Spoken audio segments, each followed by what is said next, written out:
Just getting things set up. Bear with me.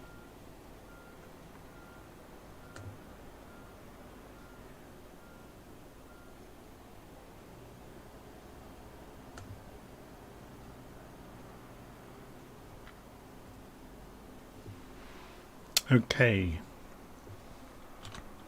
Check sound levels. Make sure everything's looking good in the sim. Turn the airplane up a bit. See what the volume mixer is looking like in Windows. That can go up to 100%. Okay, that's a bit better. Probably needs to come down a bit then. We'll see. When I get the engine running, I will enable it. Okay, so we're going to go for a fly around Corsica. We've just spawned in at St. Catherine. And we're going to fly down the coast. I'm going to remove the measurements because we don't need them. We probably will have a play with radio navigation along the way, but it's a lovely clear day, so there's no reason why we shouldn't be doing visual, really. I've turned the live weather off, so it's 9 in the morning, and we've got few clouds set up. Okay. Right, let's get this show on the road. Before we do anything, let's go and check the control configuration. I should have the single engine one, and I have, which is good. Go back, resume. Let's just check controls before we do anything. That's all working. Pedals are working. Throttle lever's working. Mixture lever's working. Perfect. Okay, can I remember how to start this airplane? So battery on, alternator on. The fuel lever is over here. It's on the left tank. We've got 50% fuel. That will be fine for what we're doing today. We won't need a fuel pump because it's not cold enough to bother with it. Pitot heat, we can go switch that one already, and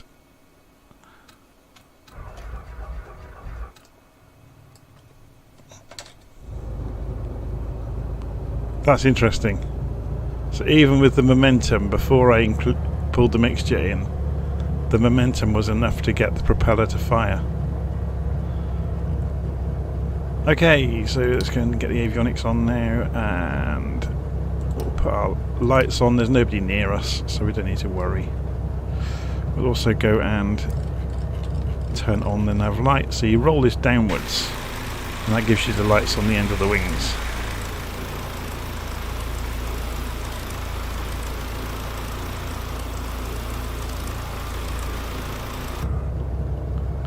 Just waiting for the GPS to fire up.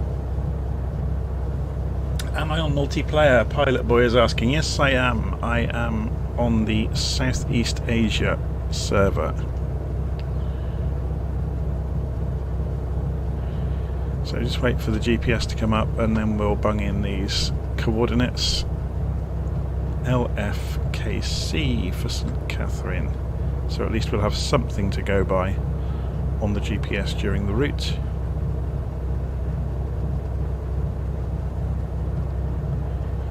Hurrah! Just wait for the... Oh, the system looked like it froze then for a moment. Flight plan. So press, roll, click. LFKC. St. Catherine. Perfect. Enter. Next waypoint. LFKJ. LFKJ. Enter. Next one.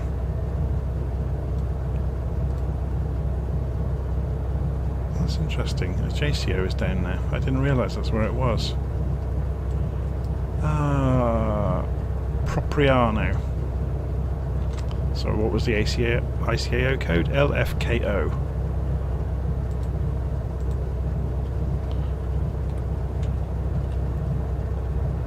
Enter.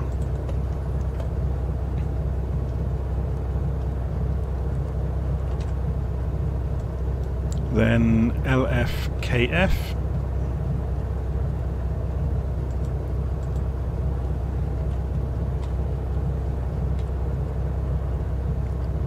enter.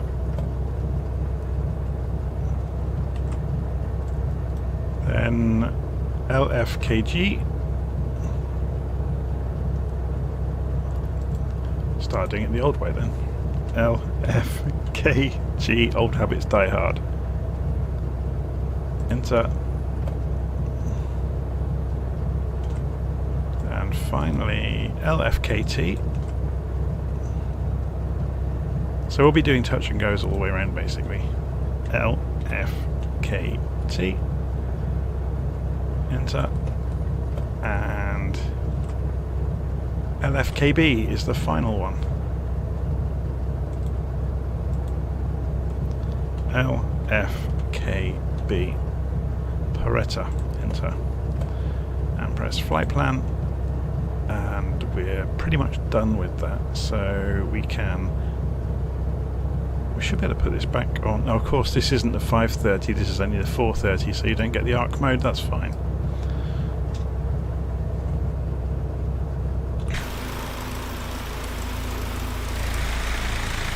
So for anybody that does want to join, I've got the simulator set to 9 o'clock in the morning and few clouds. So off the parking brake. Let's go and have a look at the volume before we go much further. I might turn the airplane down a little bit.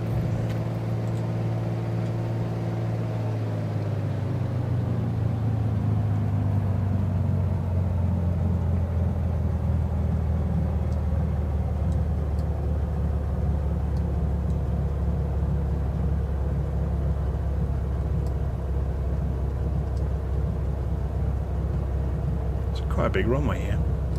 I think it's about 7,500 feet.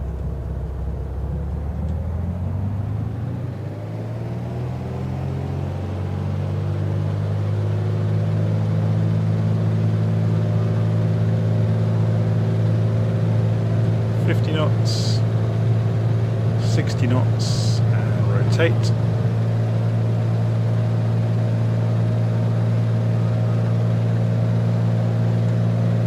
I forgot to calibrate the altimeter. Oh, maybe I did. I can't remember what I have and haven't done there.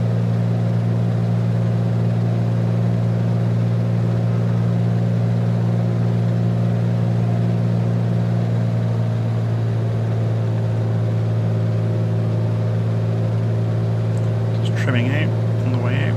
Okay, let's have a look from outside.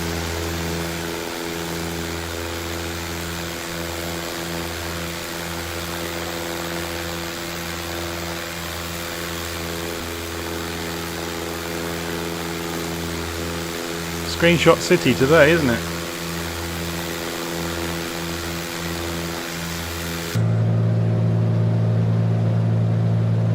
Turn the volume down a bit on my own screen so it doesn't feed back into the microphone. So which way are we heading? We're going the wrong way at the moment, so we're going to follow the coast though. I think it'd be a bit more fun, won't it?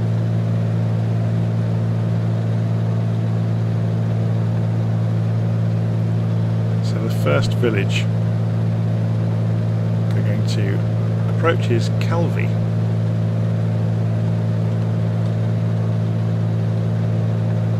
Should we get a little nav map so it's a bit smaller so we can see it along the way? So open window layout. Minimal is one I've saved earlier.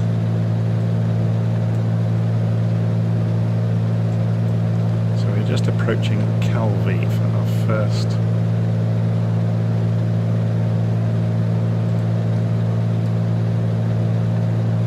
Stop.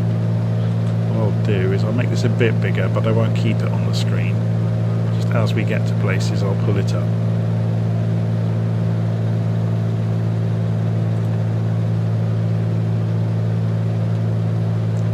We'll do our sightseeing by moving around inside the cockpit to look out of the glass.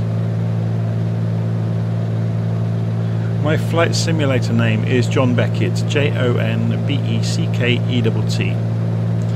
Unlike people who have all kinds of crazy pseudonyms, I just use my name.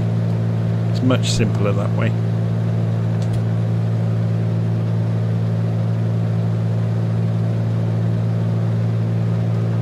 day. Lovely day for a flight.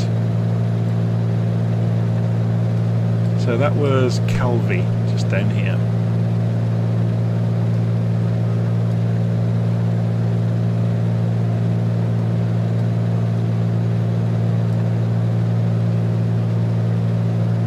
So we're heading down the coast now.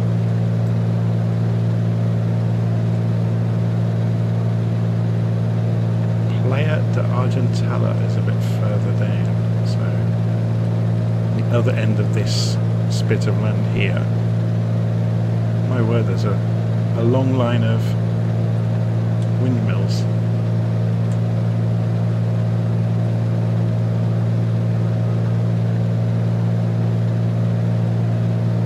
I'm going to descend a little. We're getting just above the cloud line. It's not helping us.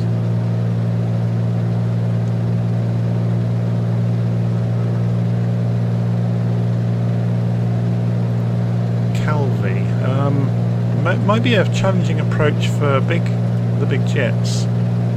No, it's straight in St Catherine, is it, Calvi? That's where I just took off from. It's not difficult. Maybe you're thinking of somewhere else.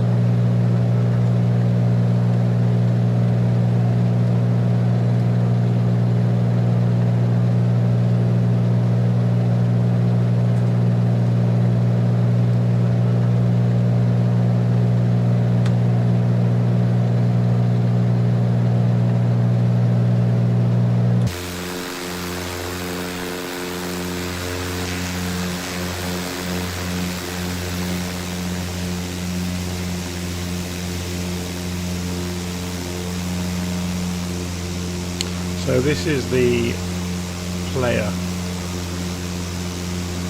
What was it called? The full name of it? Oh no, it is here. PA-28.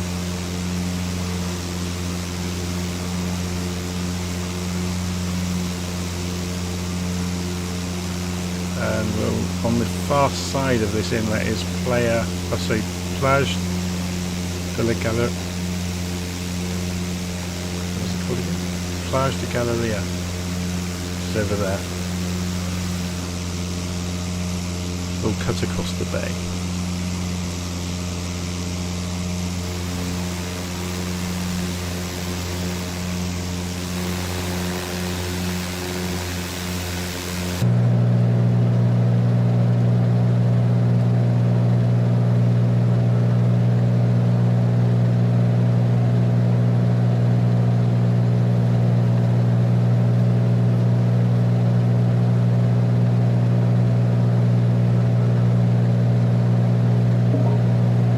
People are asking what I think of the Archer over the Just Flight aircraft. Is it the Commander? Oh, I can't remember which one's which anymore.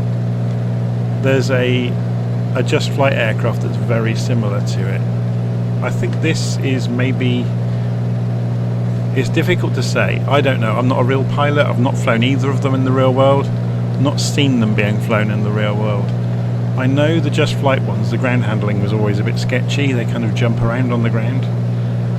This is very, very straightforward and simple, but then it's a Carenado aircraft, so it's probably dumbed down. It just means it's very, very easy to fly and lovely to go sightseeing with, which is why we are flying around Corsica this morning.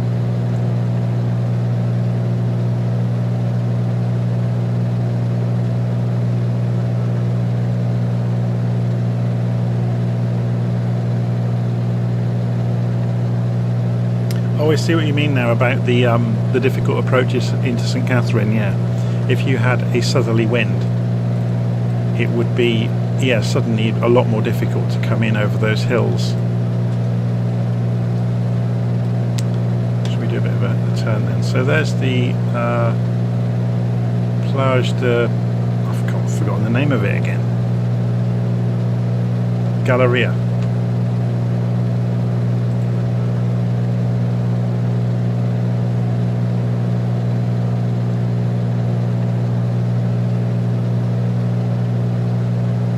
You can see the quality of finish in this is ridiculous. but then we've almost become blasé about it. It is quite a shock though, going back to other aircraft that may be more accurate but don't have this level of finish, and they suddenly look not so great. And this just works, you know, it's easy to fly. Everything's smooth, everything that you should imagine would work does work. And for the most part it looks like a photograph while you're flying it. It's ridiculous.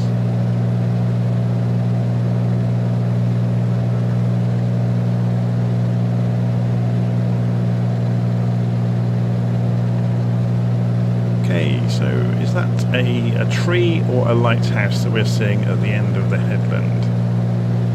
It's supposed to be a nature reserve, but there's temporarily closed.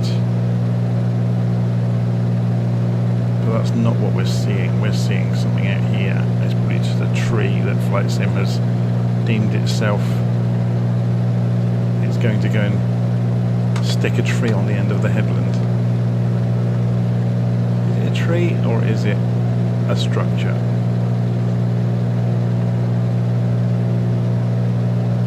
We'll know when we get a bit closer. It might actually be the lighthouse, but I would have imagined that would have been on the map if it had been.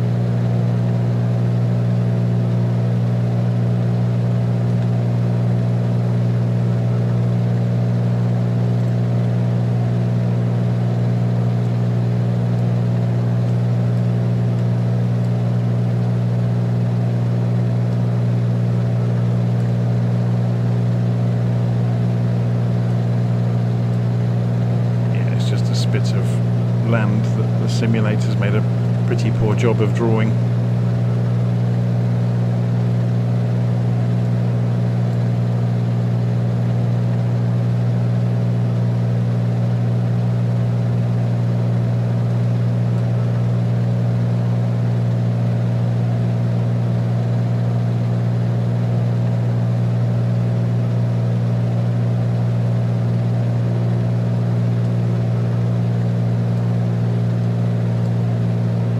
Quite cool that you can see under the water though, to the rocks.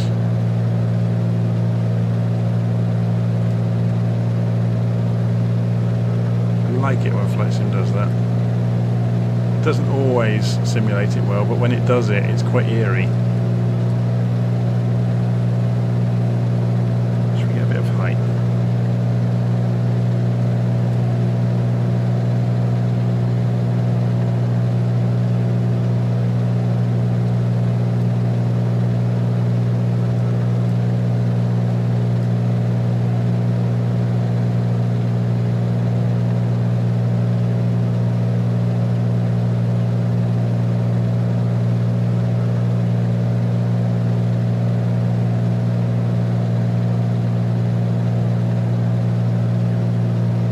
Seen Mike's comments. If there were trips on Mondays, would be better for me joining at the beginning. There's nothing to stop anybody at Virtual Flight from creating their own events. I've asked or invited people to do it, and people just don't. So it always falls on me, or invariably falls on me to do it. And the only time I get, and even then it's a race against time for me to make it, is Sunday evenings. I've done the polls so many times to ask when people would be available, and they always massively favour Sunday evening.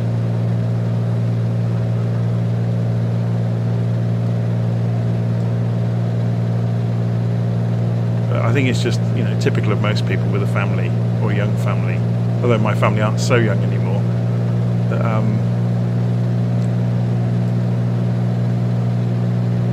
But, you know, it's a lottery whether you're going to be available on a given night or not. But yeah, the ideal thing would be if lots and lots of people arrange the group flights at Virtual Flight Online, and then there would be flights throughout the week.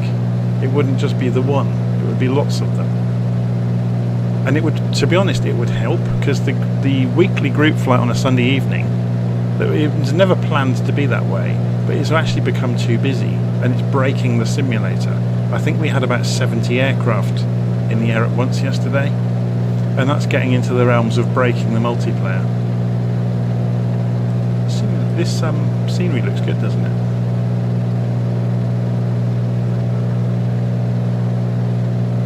still see it loading in the different maps as you get closer. They must have some sort of fractal smoothing going on with the shapes.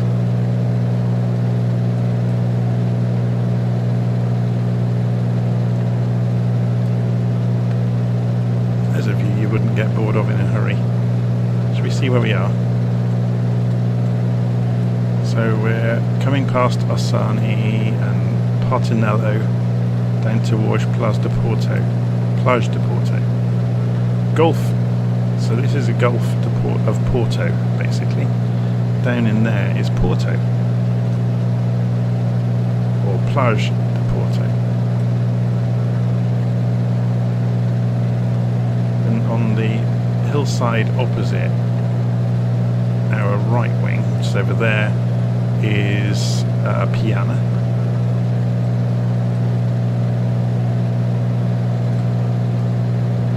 Wow, what a view though.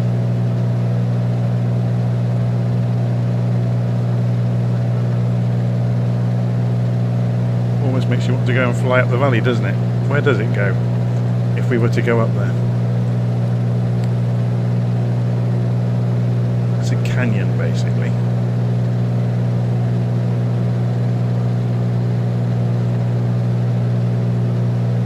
More of the same if you go up there basically. Okay, let's turn across the headland.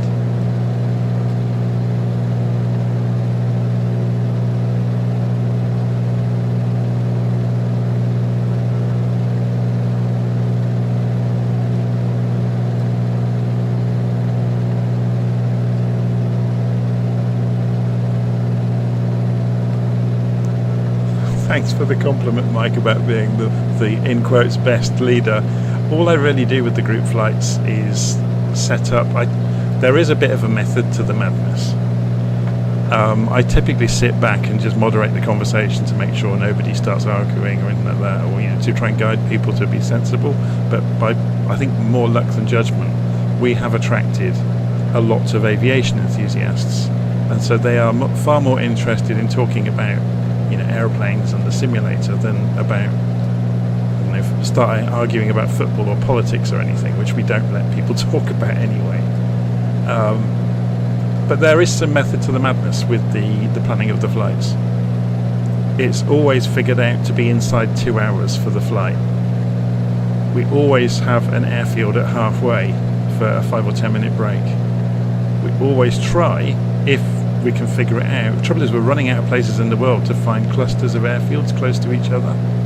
We try to have airfields about every 30 miles or so. Any further than that it starts to get boring, unless you've got really interesting scenery. The one exception to that is we've done group flights using radio navigation where it's been kind of point to point until halfway and point to point towards the end. One of the best places for doing that, or there's two places that have stood out that were great for radio navigation flights. One's California and the other one is England, because we've got so many radio masts. Obviously these days with GPS, radio navigation is a bit of a, it's becoming obsolete very quickly. This scenery is stunning, isn't it? I want to look keep an eye on where I am. So we're over halfway now towards the airfield for the first touch and go. We're just coming up to Cargasi, and then I'm not sure how you pronounce these place names.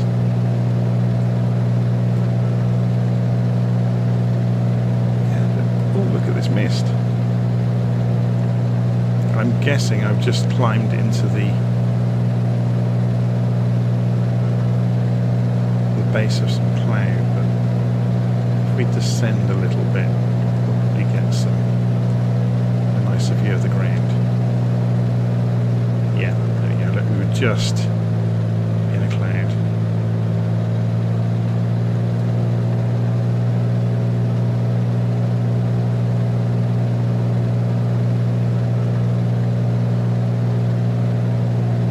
Pilot Boy is asking, do I fly in real life? No, of course I don't.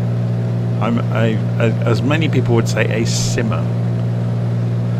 I have flown in a real aircraft. Have actually been at the controls of a light aircraft. The lad I used to live next door to when I was younger was going for his PPL. Or actually, no, he already had his PPL, and he was going for some next stage, maybe to do with radio navigation.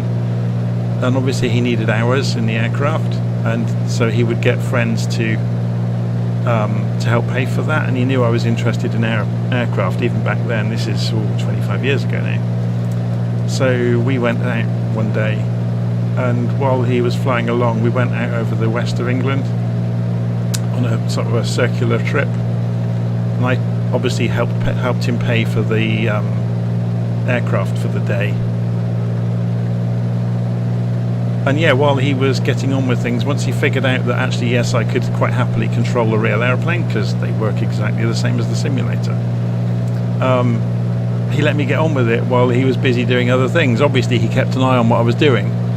He said, strangely enough, even though it was VFR, because he wasn't instrument rated at that time, strangely enough, though, he did comment and say I flew too much on the instruments and I wasn't paying enough attention to outside.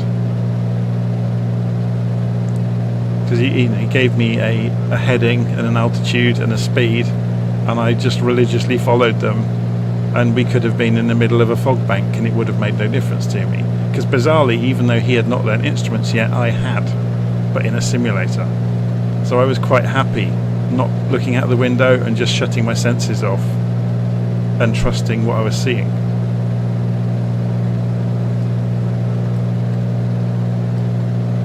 This scenery is stunning, isn't it? Like a painting.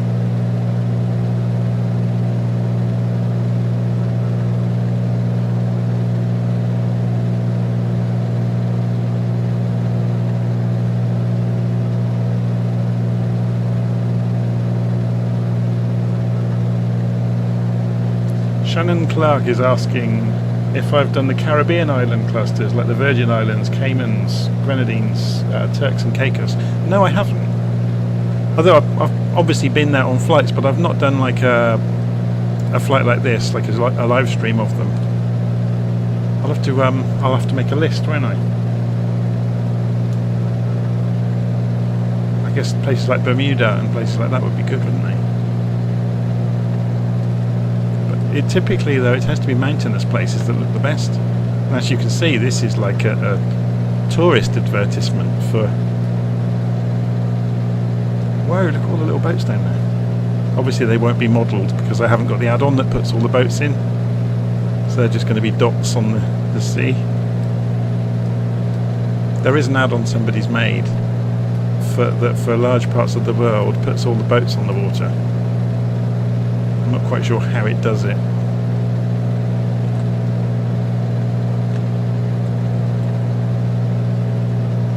Okay, so we're just coming around the headland, then we'll come past a JCO. I've actually been to a JCO when I was younger.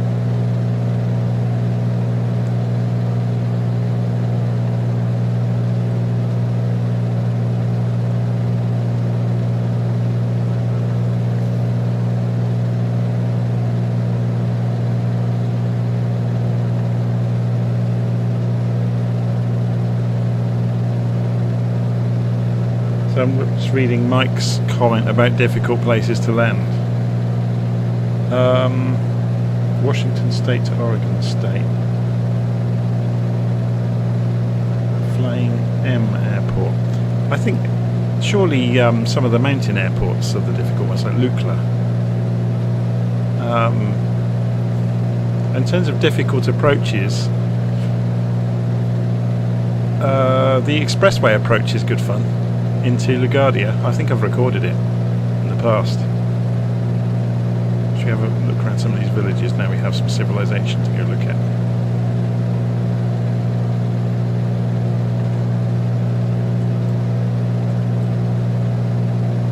So slowly making our way down. At the end of the next headland we'll find a JCO. Now correct me if I'm wrong, I'm just looking at the distance of this walk. It's 4 miles, so that's not where I was thinking of.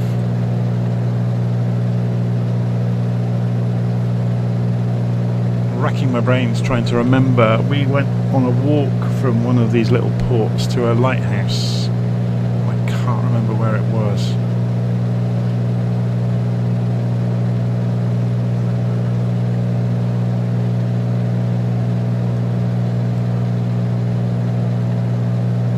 I think it may have been on the French coast, not over here.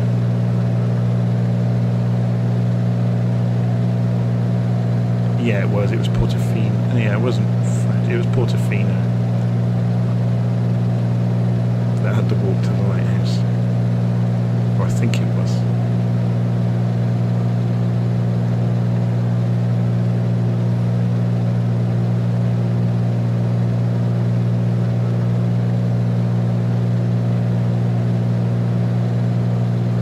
Ziggy Air is saying he can't make a good landing in Bastia. I can't think. I probably have landed there. I can't remember.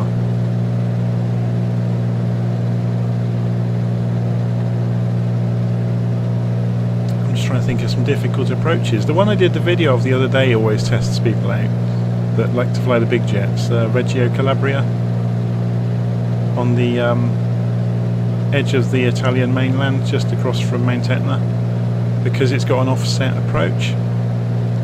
So you come off the localizer and you have to make about a 30 or 40 degree left turn.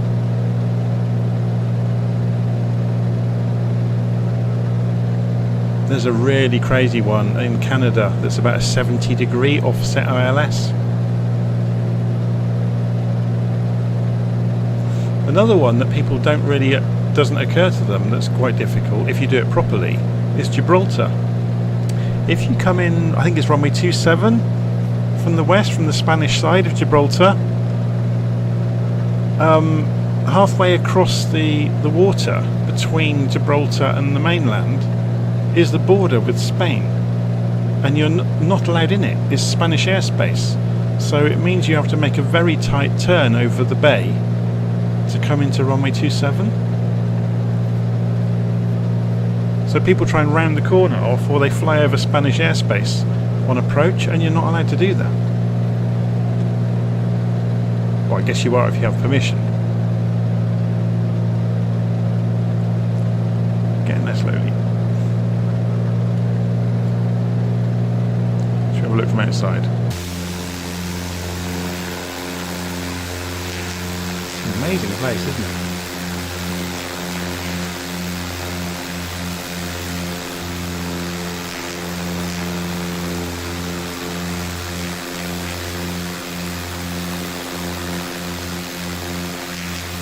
Just descending a little bit to come back out of the cloud layer. We just climbed back into it again, which is making the views look a bit odd. So there's a lighthouse coming up. And what's that one called? Is it marked? So this is the first headland. So it's going to be out here, isn't it?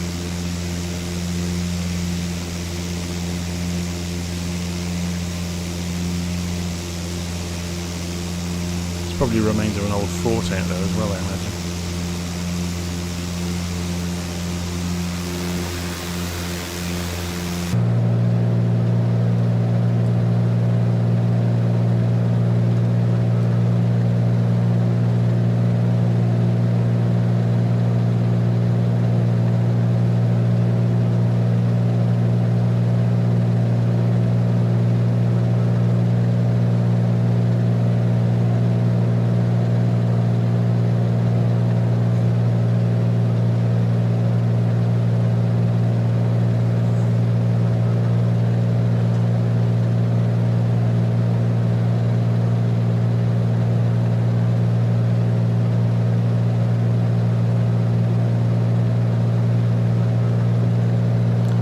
Slowly descending, we'll be below the cloud layer in a moment.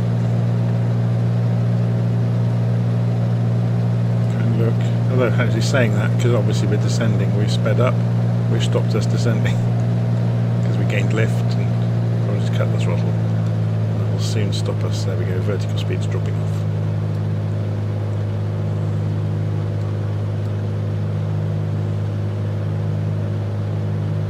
Should we go through this valley rather than follow the coast all day long?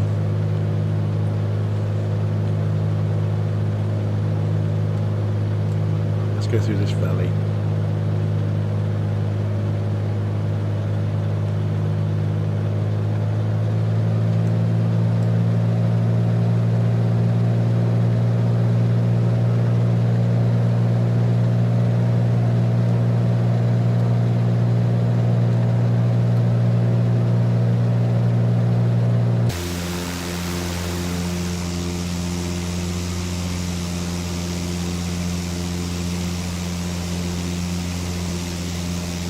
Somebody remarked on the group flight last night, they wondered how I got my call sign onto the aircraft.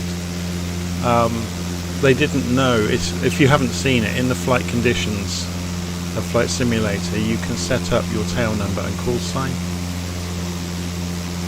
Or sorry, when you're setting your aircraft up. So below where you choose the livery, you can choose your call sign and tail number.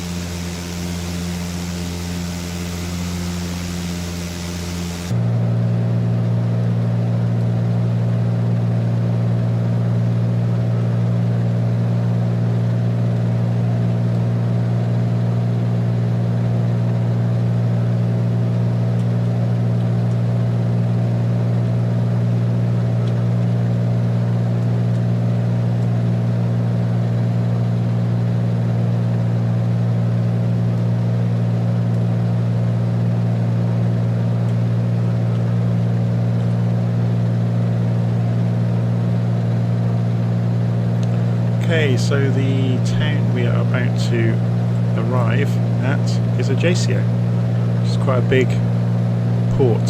The cruise ships come into Ajaccio, so we visited on our honeymoon many years ago. It's an absolutely beautiful place.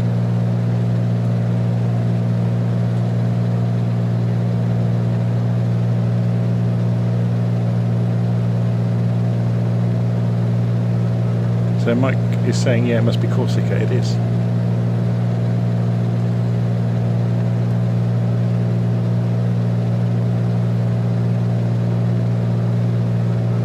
There's a lot of turbulence just came off that hill. So you can see the actual port here. If this modelled the boats correctly, would be absolutely teeming with boats. Yeah, it's an amazing place. You can see the liners where they would moor up. Some massive stuff is going on. What's going on?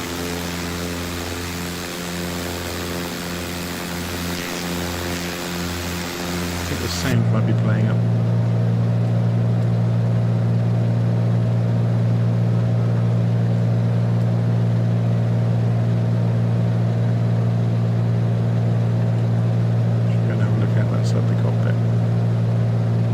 See, there's a huge cruise liner here that's hidden in the textures.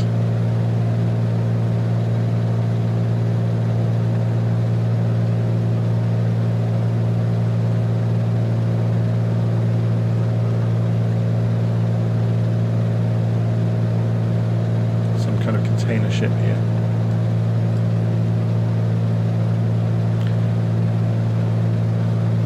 Okay, so we are going to go and do a touch and go at Campo del Oro over to the east of us. You can see it from here already, look, there's the control tower. So we just fly along the seafront.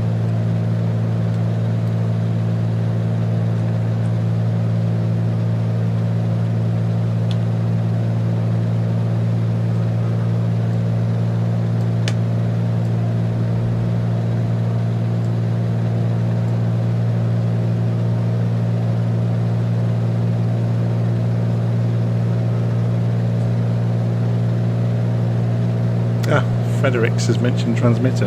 I'm not even running it. I ought to be running it really, didn't I? I'm the last person ever to run it. I invented the thing. So if I go and just put my name in as the call sign, whoops, back here, there we go, connect, there we go. So now we'll get the little red aeroplane showing up in the little nav map if you are using it. There's a lot of cars parked here, aren't there? I'm supposed to be doing a touch and go here, aren't I? Should we just nip in quickly and get it done?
So easy to land on a gigantic runway, isn't it?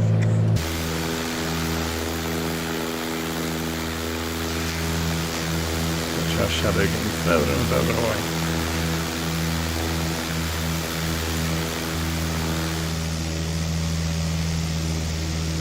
Okay, so what direction are we going next? So we're going to turn right. We go straight line it across the hills, so we're looking for about 160 degrees on the magnetic compass.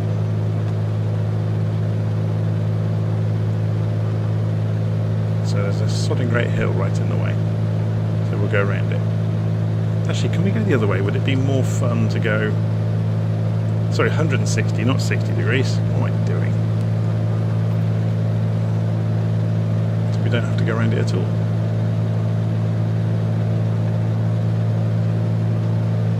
It would be fun to go sightseeing a little bit, wouldn't it, rather than flying along the coast the whole way. Could do with a bit more height though.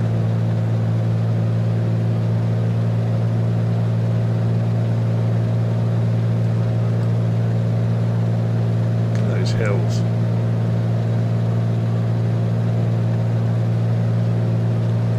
It's absolutely insane, isn't it?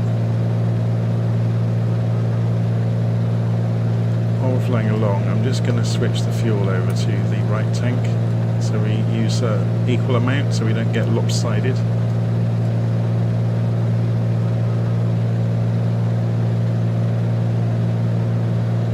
It's already starting to dip the right wing. I've had to trim it a little bit on the ailerons.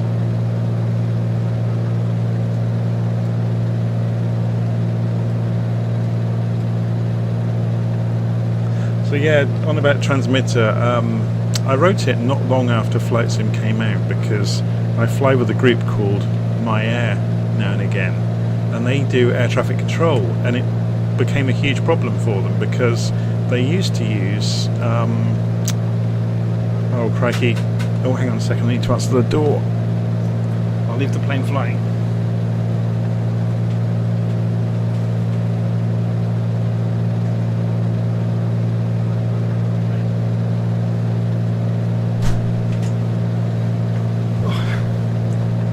Thankfully this plane's nice and stable. So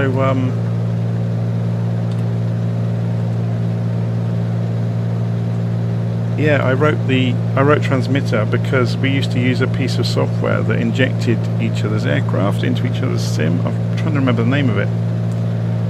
Someone's going to jump in the comments now, aren't they, and remember.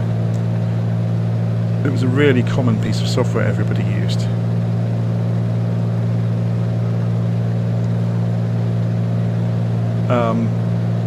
But it was incredibly unstable as well, and I thought, well, I'm a software developer in the real world, so I thought, what can I do to help out? So I went and looked. I knew that Little Navmap could read data from VATSIM, so I looked up how it did it.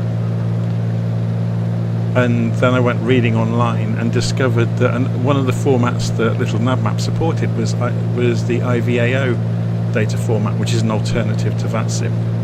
They used to be connected to each other, VATSIM and IVAO, and then they fell out at some point in the distant past and made themselves deliberately incompatible with each other. However, IVAO publish their data format. So I went and read their document and I copied their data format and I tried it out, wrote a little program in Visual Studio on the PC that read the data from Flight Sim using the SimConnect protocol, and somebody else had already written the library to do it, so it literally took me one lunchtime to write the program to go and fetch the data and to make that data file. So within the space of not very long at all, so in an hour, I had the basics of transmitter working. And then after that, it was just a case of tidying it up to general use. And then obviously people have asked for little features over time.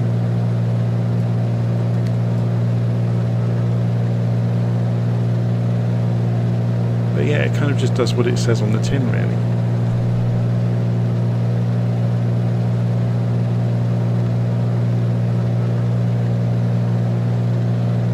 It's remarkably light on resources as well. It's running on a little Linux server up on DigitalOcean in the cloud. And I think at the weekend there were 80 people or 90 people using it at once on Sunday evening. And yeah, it didn't miss a beat. Everybody was appearing. So if you're wondering what it actually does, I'm not sure there's anybody around here at the moment to show you. Let's see, there we go. There's a group flight over here, look. The little red aeroplanes, they are people using transmitter. So if you go and look around on the map, you'll see more of them around the place. So, but it means you can see where each other are in real time, which is really great if you're doing ATC, because then at least you can plan ahead a little bit. Okay, so we need to concentrate anyway.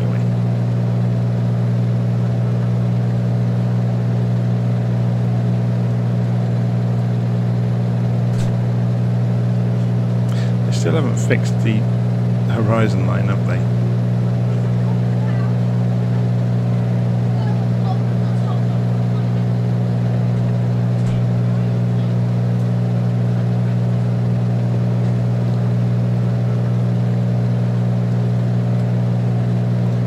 Come back down to the coast. Is it possible to show tracks of multiplayer? No, because Little Enough Map doesn't support that. But I can show you something. I've been picking away at this in the background. So if you go Virtual Flight Online / this isn't finished, it's only experimental. Virtual Flight Online / radar, and so let's go and find a group flight that's going on. Watch the aeroplanes. It updates every 5 seconds. Watch behind them. Notice they have trails, and they all have trails. It does I think it's about 20 steps of animation of the trail on each aeroplane. So once they've gone far enough, the trail goes along behind them, which is really designed for ATC purposes, but I need to improve this a lot, because obviously you can lose your aeroplanes easily. If you click on one here, by the way, it will find them on the map. So if I click on this guy, yeah, I haven't implemented that yet, look. So I've got kind of part of the card system that a radar might use, but it really is just bare bones programming at the moment.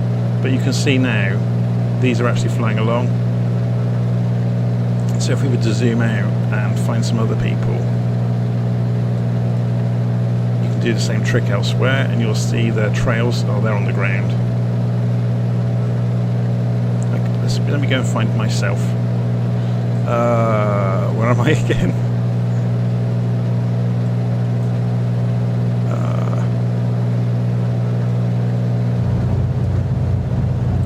Somebody's really right next to me, aren't they? I thought I made this clickable. I must have broken it at some point. Oh, I made the aeroplanes clickable, but I thought the cards were clickable. That's interesting. I thought I was running transmitter and it's not appearing to show me, because I should be over here. Anyway, it has bugs.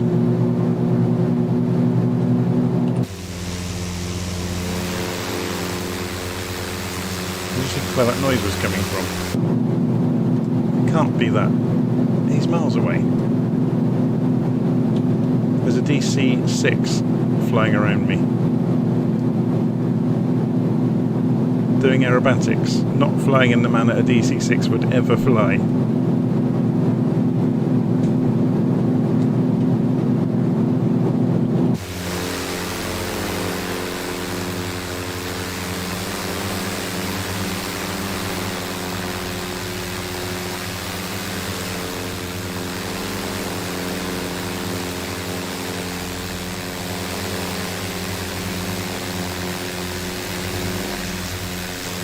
No way he's going to slow down either.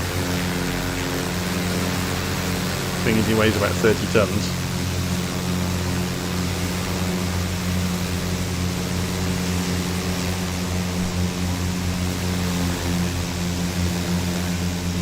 Anyway, where are we on the route?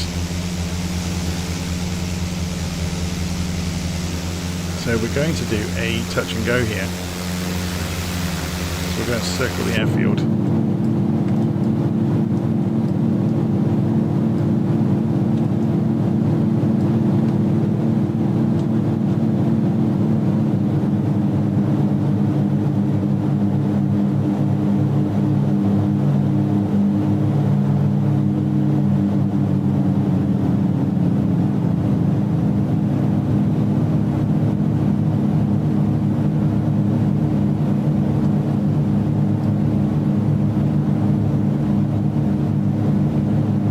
We do a left circuit in, and then we can take out back over the sea to carry on with our trip.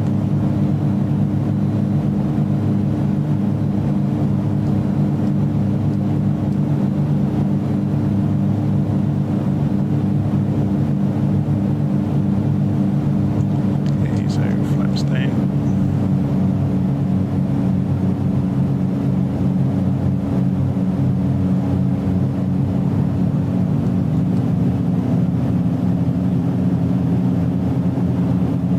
Funny, isn't it? There's a bug there. The presence of that DC-6 is causing my engine to make DC-6 engine noises.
Uneventful takeoff.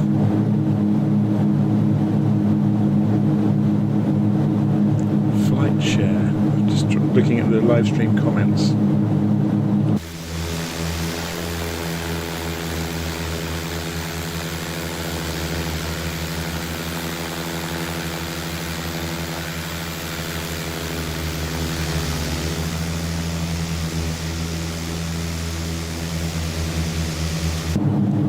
Really odd that the presence of that other aeroplane has caused my sound to go up the creek. I think it was the DC-6 that caused it.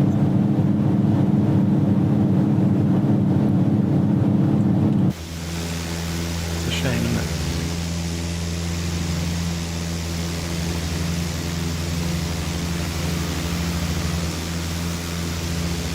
wonder if it will correct itself. It's almost like I've got multiple engines. I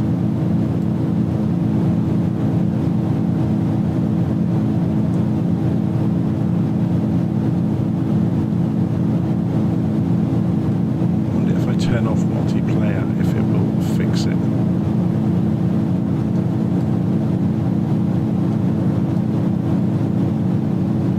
I don't think you can from inside the sim though, can you? Not easily.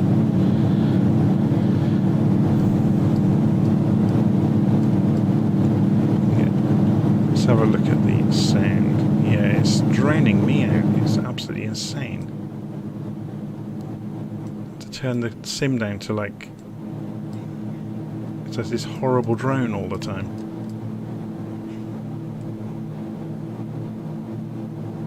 Ever since the DC-6 came by.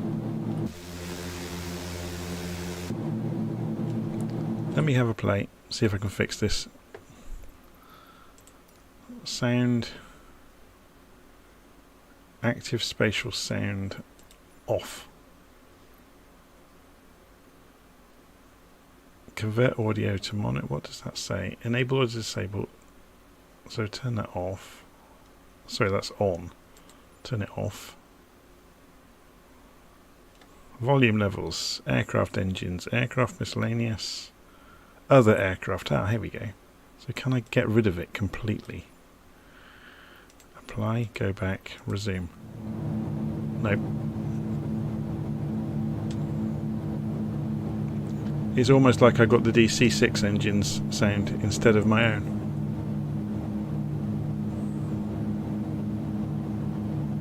Great.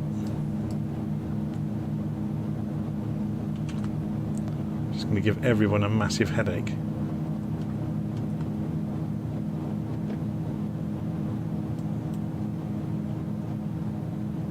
Well, we'll carry on around to the next airfield and maybe go and respawn at the airfield to fix it, and maybe turn off multiplayer.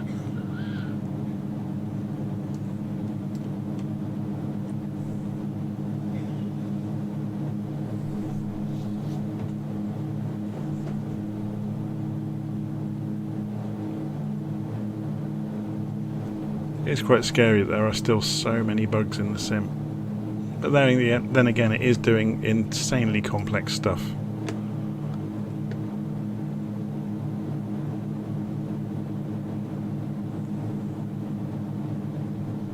Yeah, it sounds like we have 4 engines. It's got the DC-6 engine noise, hasn't it?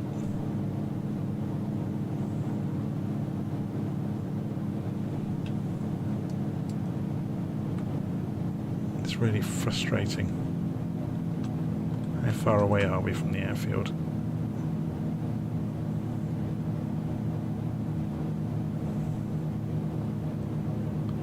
Right, I'm going to go back to the main menu and load in at Figari.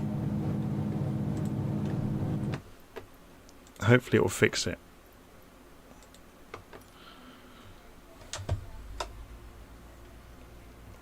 Really, really frustrating.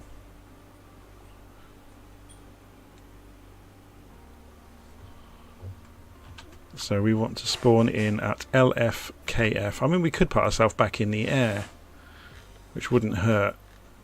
We want to be about 9:30 in the morning. And we are coming down towards... We've done Propriano. So we want to be flying along here. Set as departure in this aeroplane. And set the flight conditions. Oh, I'll do the clouds when we get into the sim. And flight. Oh, the time's wrong now. There's another bug in flight sim. If you go to flight conditions and go back, it erases what you've just done. So we're going to have the wrong weather.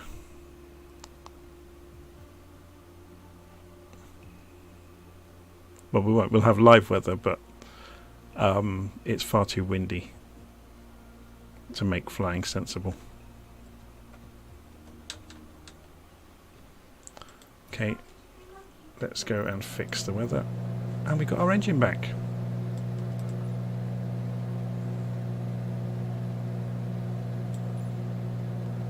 Turn the live weather off, put it back on a few clouds.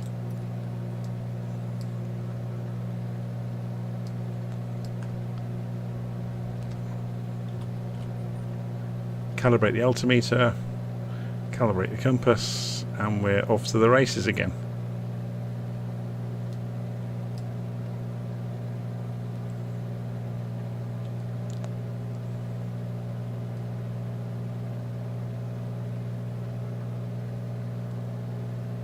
Hurrah!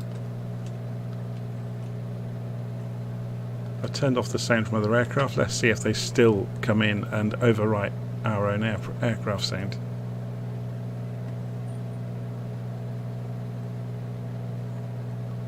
Now, I've never had that happen until very recently, and in the last 2 flights I've had the sound mess up. Since I installed the FlightSim.2 152 enhancement mod, and I've heard about that having conflicts with lots of other things over the last few days.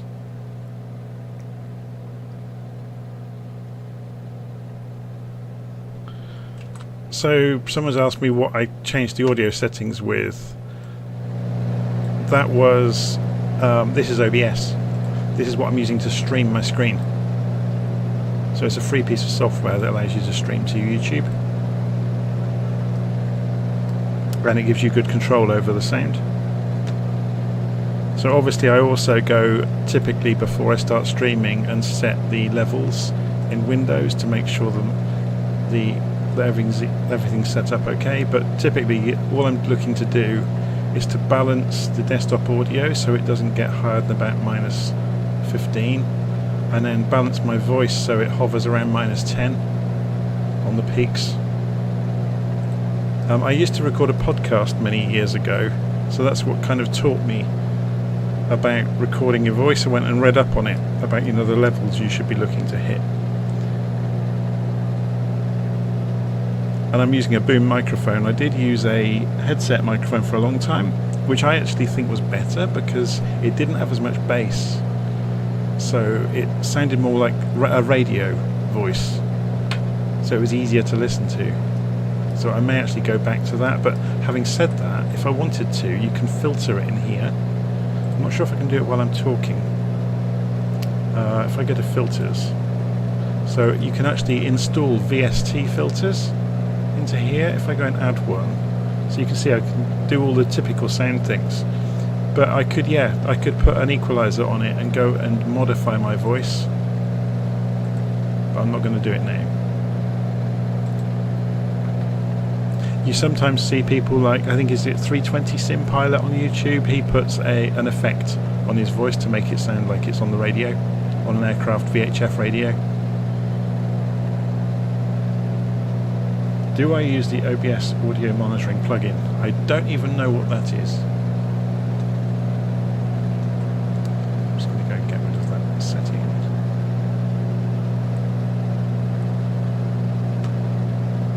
So we can see the airfield just coming up over here. This end of the island is a lot less busy, isn't it? The rocks and the mountains are not as interesting. Hopefully it will become more interesting once we cut back up the other side. So this is Figari. We're about to turn towards it.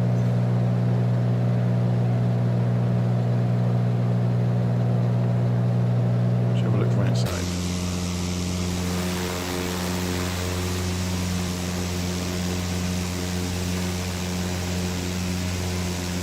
And it's stuttering.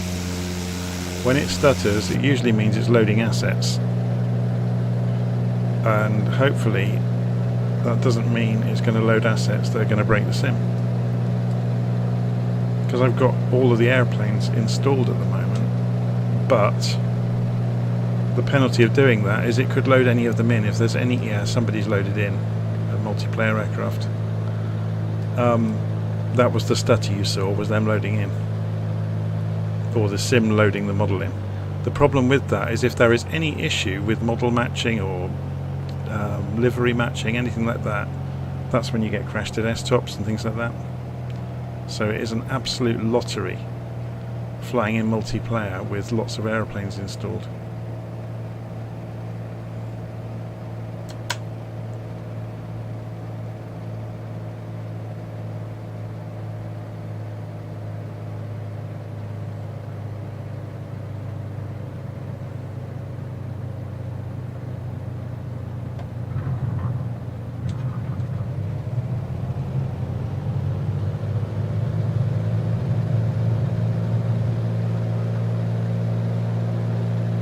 That was interesting. We just did a no flaps landing at speed and it did it really easily. Didn't kick around on the ground or anything.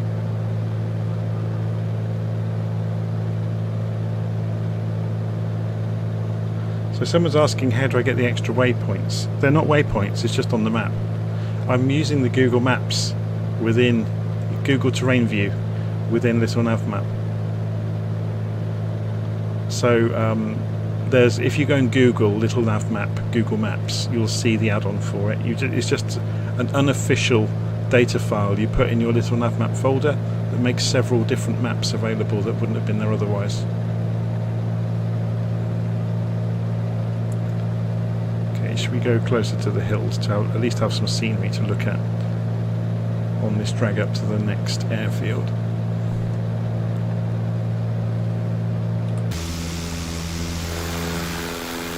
Put some lights on. Where we spawned in, they haven't put half the stuff on the aeroplane, have they? It's a bit naughty of them. Landing lights on, please. Nav lights on, please. They should be on already, actually. Let's go and have a look at the wingtips. Difficult to tell sometimes, isn't it? Yeah, they're on.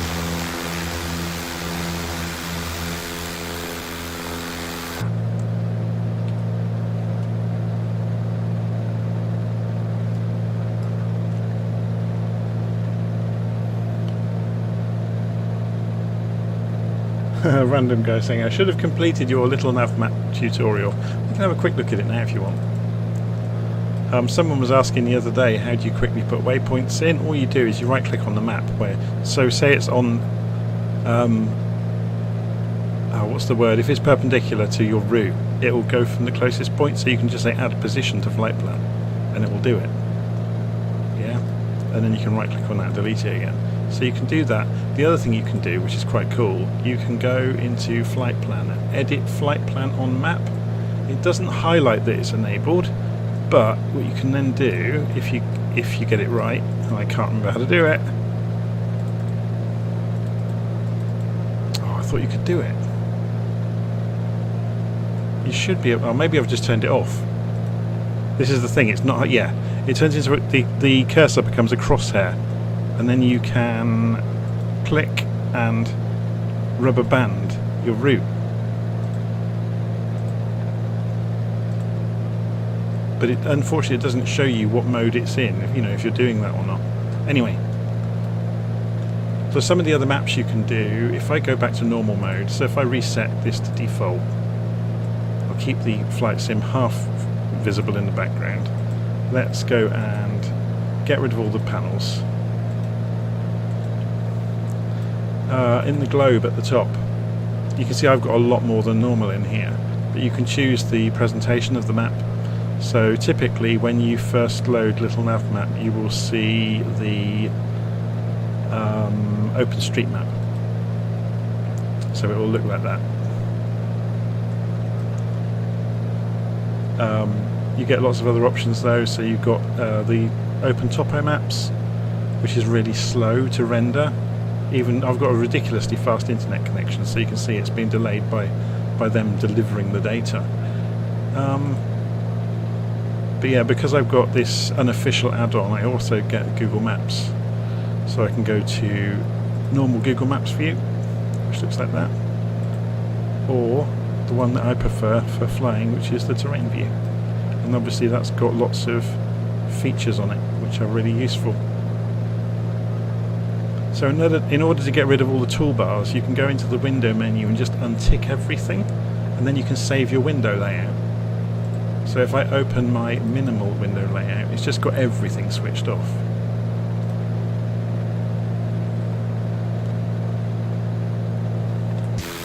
So somebody's saying it's me behind you. Hopefully not in a DC-6 that breaks the sound in the sim hey. The thing that always makes me laugh in Flight Sim is people will come up and say, do you like my livery? And you'll say, no, because nobody... And they'll have some custom livery they've made. Yeah, it's the DC-6. Let's see if it's going to break the sound then. I've turned other aeroplane sound off. So let's see if it affects it anymore. It shouldn't, because it's not playing it. But you never know with Flight Sim, do you? But yeah, it always amuses me that people say, oh, do you like my livery? And you have to kind of explain to them, you're the only person in the universe that can see that livery. And actually, by you having a custom livery, other people might not even be seeing you in the right aeroplane.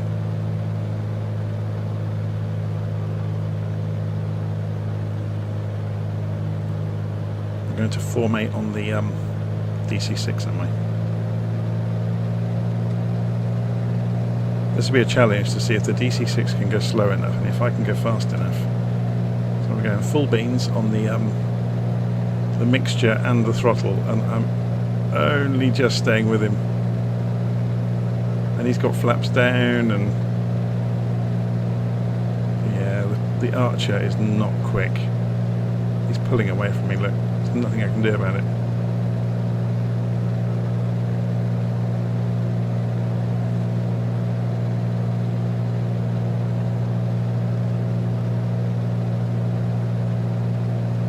I think the only thing you could do to slow down any further would probably be to drop the gear.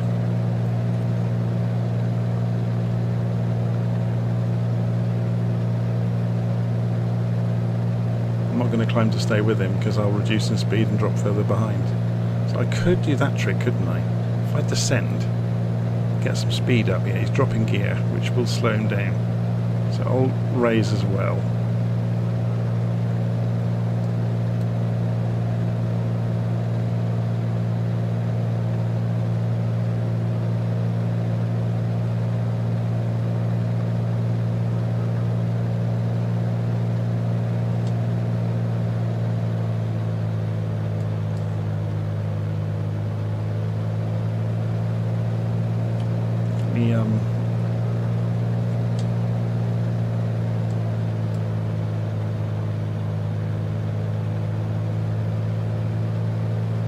If I do this from outside, it might be easier.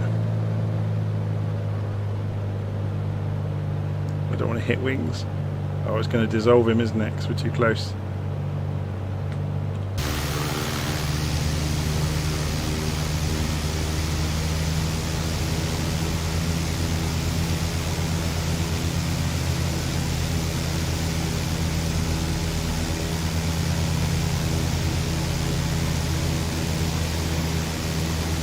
This is where we plough into a mountainside because there's a sodding great fog bank in the way.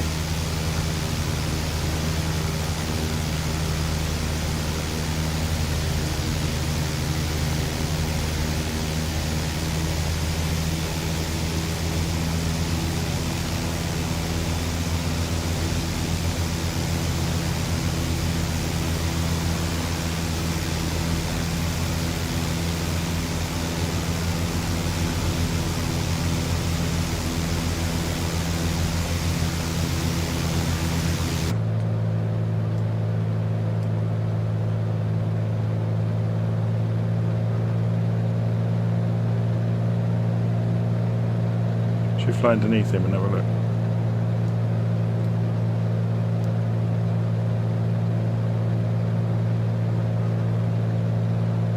Oh no, it's dissolving him. Oh, that's a shame. We're obviously just too close. I'll pull back away.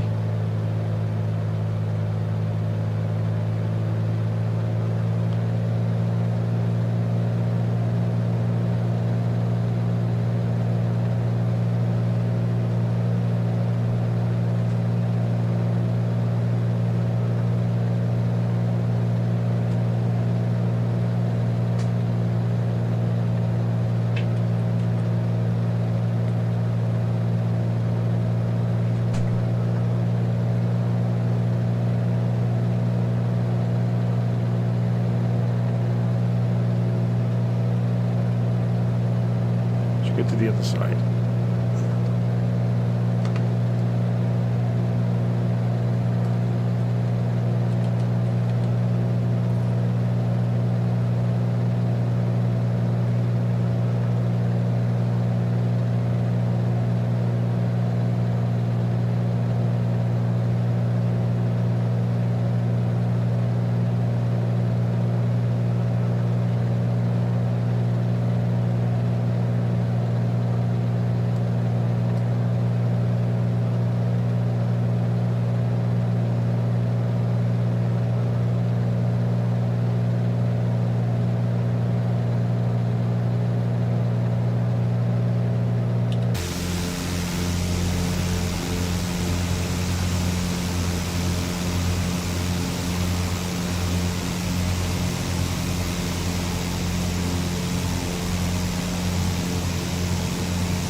by Mr. 310.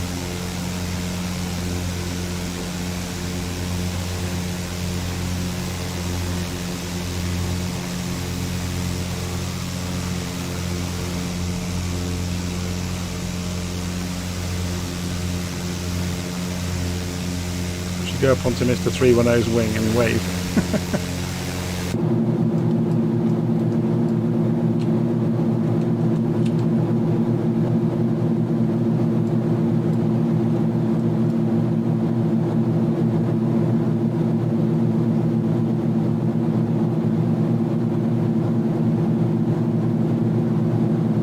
What Mr. 310 doesn't know is I'm going absolutely flat out and he's probably struggling to go as slowly as me.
Right, where are we? There's an airfield ahead of us.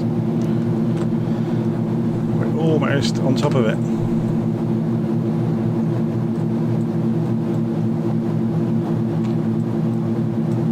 Alzitoni. That's probably not how you pronounce it.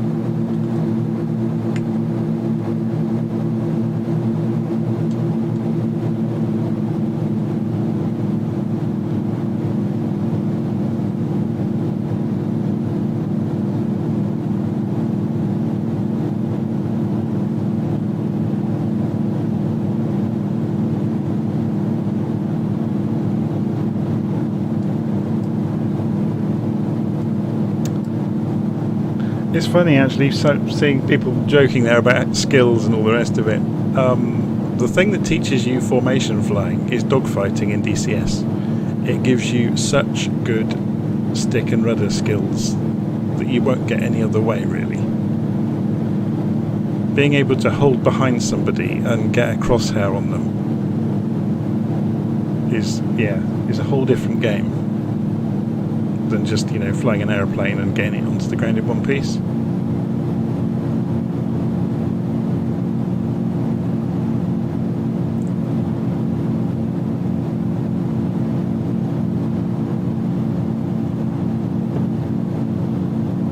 There's a really good game actually, a Second World War dogfighting game called Cliffs of Dover that's available on Steam.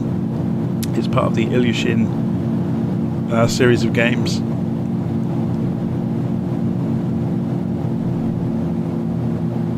See if I can get rid of some of this speed. We're a bit steep.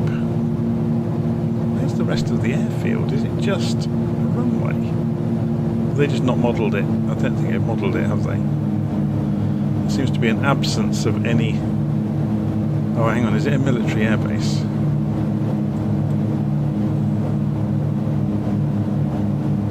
Well, there should be buildings at the far end, over here. Maybe they're just not drawing it in. Maybe it's just not drawing them yet.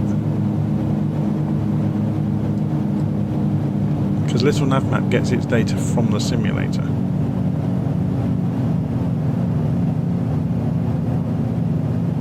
So seeing as it's such a long runway, we should be able to get away with going in on idle and levelling out over the runway. Bleed the speed off, drop the flaps while we're just off the runway.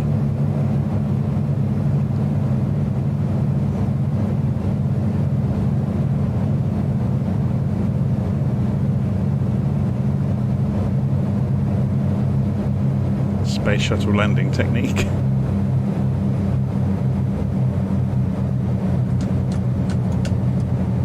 at the flaps kicking the aeroplane into the air and pulling the speed off like somebody threw a parachute out the back.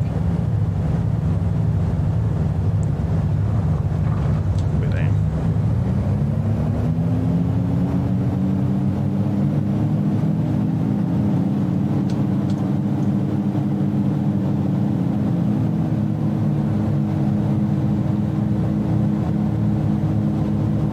It would appear that the rest of the runway or airfield buildings are not here, which is really odd because they are there in Little Nav Map, and Little Nav Map reads the simulator scenery database. Yeah, look, you can see bits of building. It's obviously oh, that's the Vazzy lights, so yeah. Oh, Pappy lights, sorry. How interesting.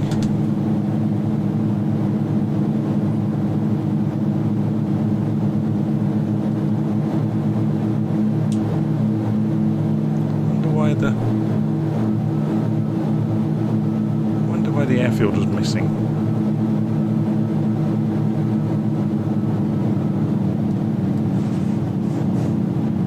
Okay, so Mr. DC6 has gone shooting off at the speed he's accustomed to. Don't blame him. Rather than tooling along. Ah, that wasn't the airfield we were looking at. That was obviously something that's not modelled. There is an airfield here that hasn't been modelled. I'm being an idiot. Sorry about that. Altizoni's way further up. It's several miles in front of us. Yeah, about 8 miles away. That makes sense now. Because it's rare that you see something that bad, but it's interesting that there was a runway there, though, and it was a proper paved area with markings.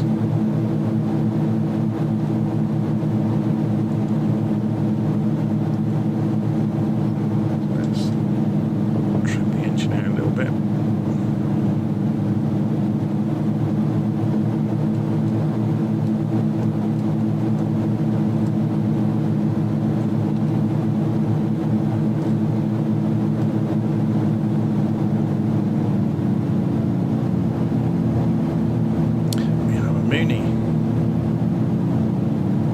M20R has come onto our wing, and he can go a lot faster than us. Waving hello.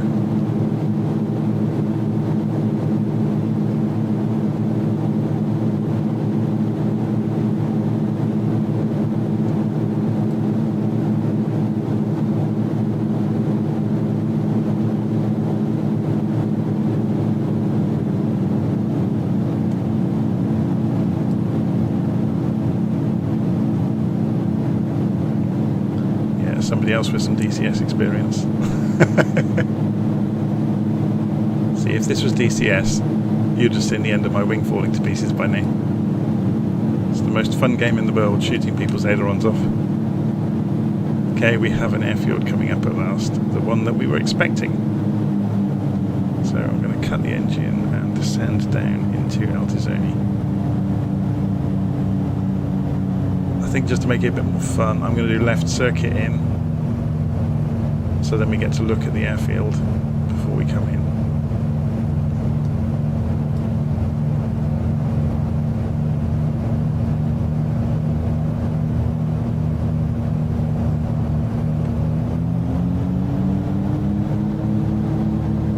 See, I'm hearing other aeroplanes. Oh, of course, I turned the sound off before I restarted. What if it switched itself back on? Doesn't make much sense though.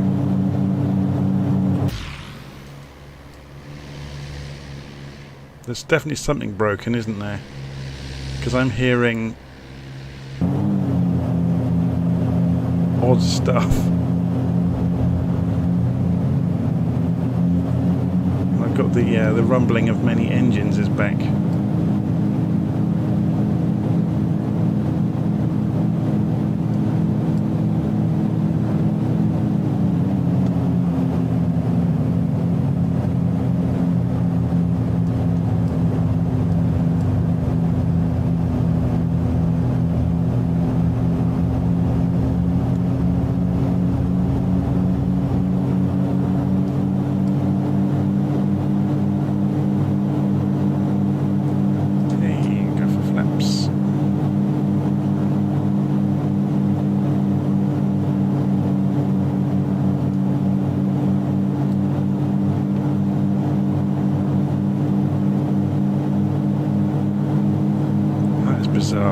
the sound bears no relation to what's actually happening with the aeroplane. I've got the rumble of the DC-6 engines again.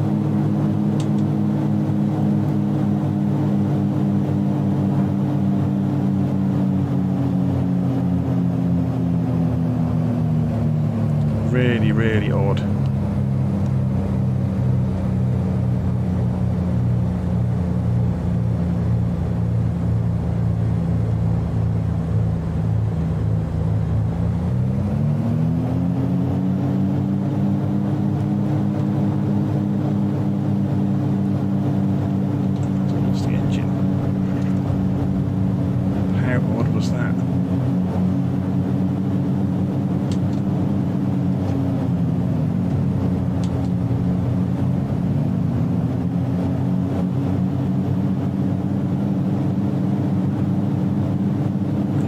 Weird. I'm hearing other people's engines inside my aircraft.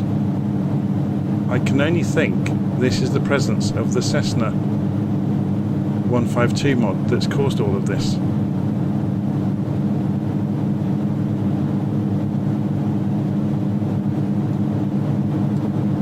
Because that's the only add-on I've added that's a freeware add-on recently, and it's causing absolute mayhem.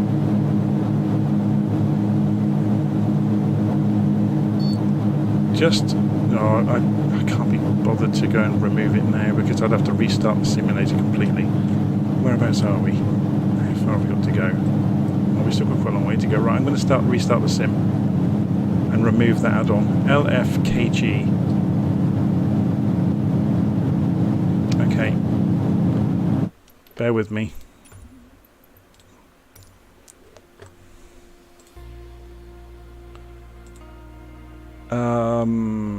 What was it called?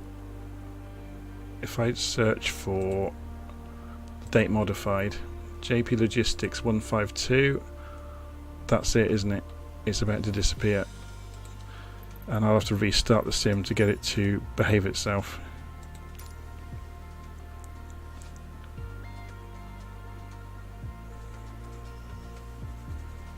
It's really frustrating. And at least this will prove it, whether the hypothesis is correct.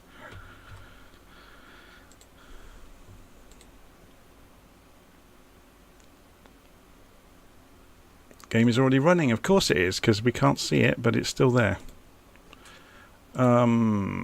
If we go to Task Manager, is it still there? It's just disappeared.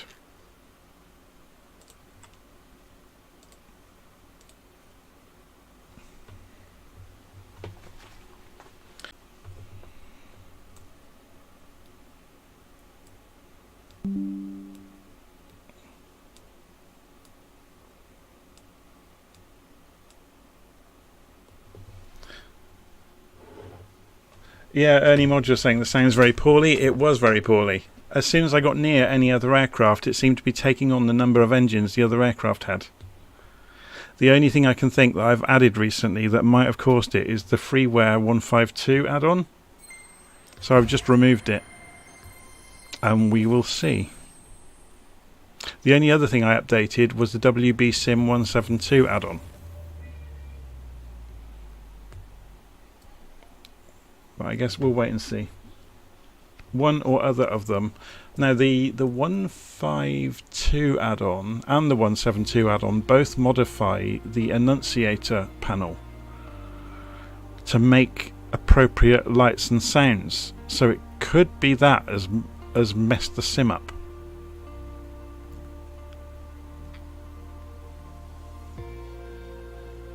Yeah, I agree. I was just reading Ernie Module's comment. Did sound like 2 or more engines going in and out of phase, yeah. It sounded like whatever I was flying, as soon as I got near another aeroplane, it became a multi-engine sound.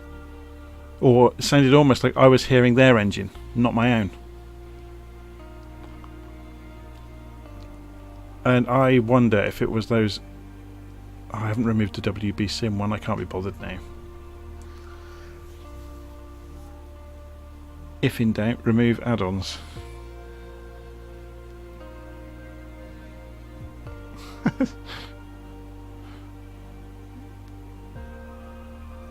Ernie Module saying that sounds very poorly indeed. Ziggy Air said, only worry if you start hearing them inside your head. I've never had a dream about flying an aeroplane. That's quite odd, isn't it? Given the amount of time I've spent on this sim. You'd think it would happen. And just to prove to everybody that even though I've got this stonking computer here that can throw graphics around, look how long it takes to load. Okay, I've got a lot of aeroplanes installed, and that would half the loading time if I removed them. For a while I was recording videos to ensure good frame rates and good startup times, I've been using MS add-on linker, or MSFS add-on linker I think it's called, and I was only loading the add-on I wanted, which, you know, made sure that the simulator was reliable. I may go back to doing that, but it does mean you don't see other aeroplanes as intended. You'll just see Moonies for everything, or you'll see 737s, or sorry, Airbuses for all heavies. It's frustrating.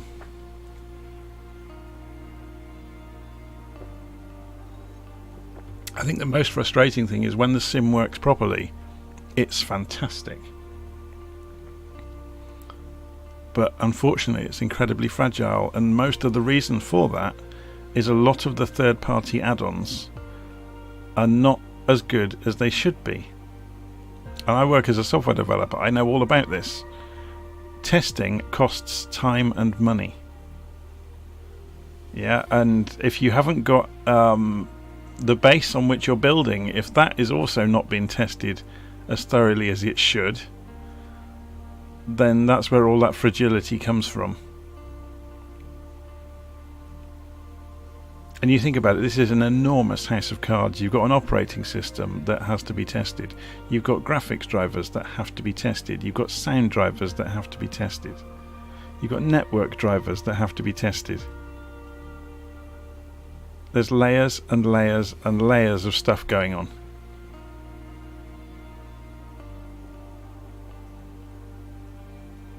On top of that, just the 3D cards themselves these days are more powerful than the motherboard they're sat on.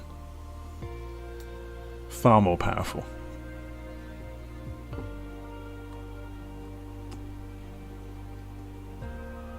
I think the latest NVIDIA cards, you can measure their performance in teraflops, which is what they used to use to measure the performance of the Cray supercomputers back in the day, like the XMP and stuff like that, which were used for doing like nuclear calculations. And here we are now with anyone with a powerful PC has got that same computing power. It's crazy, really.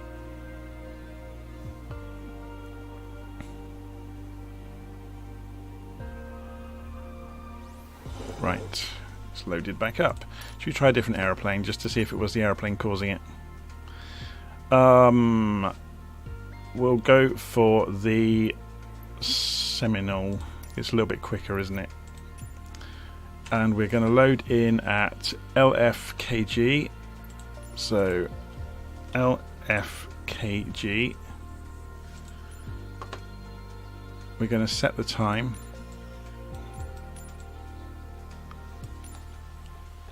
And we'll leave the flight conditions. I'll do that when I get into the airplane. Before we go and actually start the flight, let's go back into options and general and sound and see if it remembered what we said earlier. So yeah, we just turned the volume down on the other aircraft. Obviously that didn't really affect it, so there's no point doing that. So back into world map, we're still out of zone. It's forgotten the time again. And we'll start on the ground over here, set as departure and fly. I'll set the clouds when I get into the sim.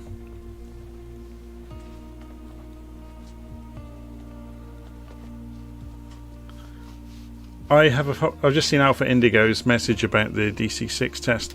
I think it may do it again because I've still got the WB Sim add-on installed. I forgot about it for the 172. We'll see. It may not be that caused it, but it may be.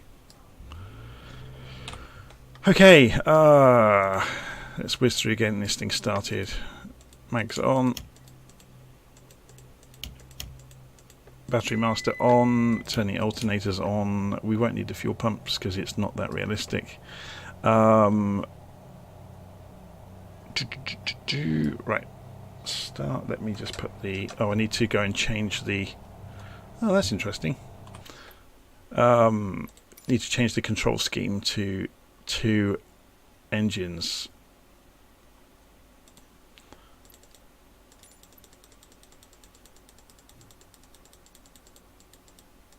There it is. 2 engines. Oh Christ, this is rubbish, isn't it? The way it doesn't choose. Apply, go back, resume. Okay, I now have the engines. Hurrah! So mixture, propeller conditions good, and start the engine.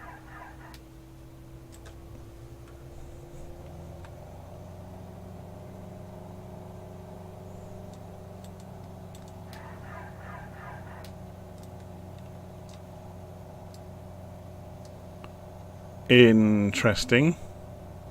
Oh, fuel. It would help if I gave the engine some fuel, wouldn't it? This is what happens when you rush.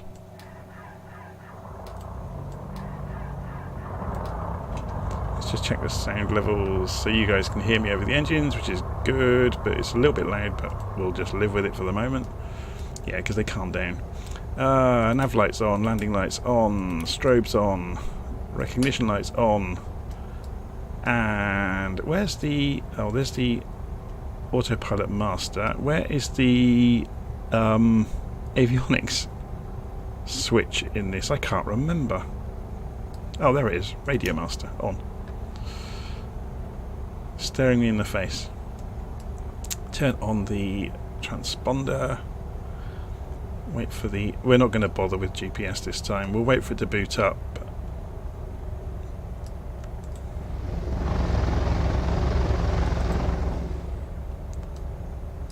Are we right in front of this, or can we turn? We'll go and get behind the Vision Jet over there.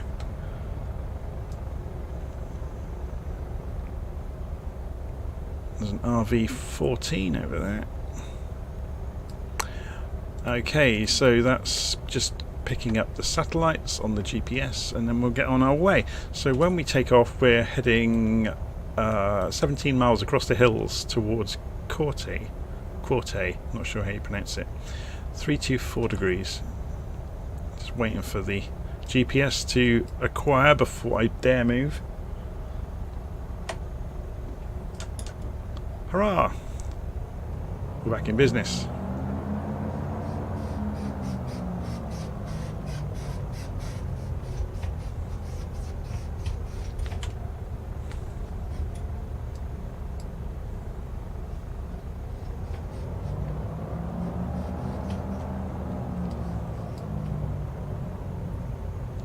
So is Mr. Vision Jet going to take off?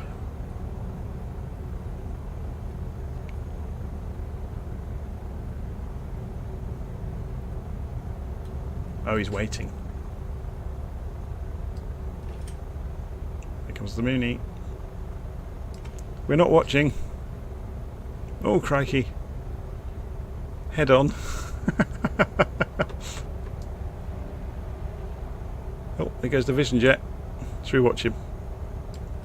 No one's watching, honest. Other than 44 people on YouTube.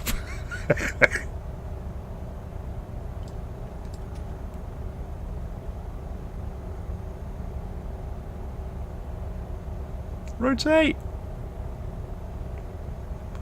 Right, should we go and take off?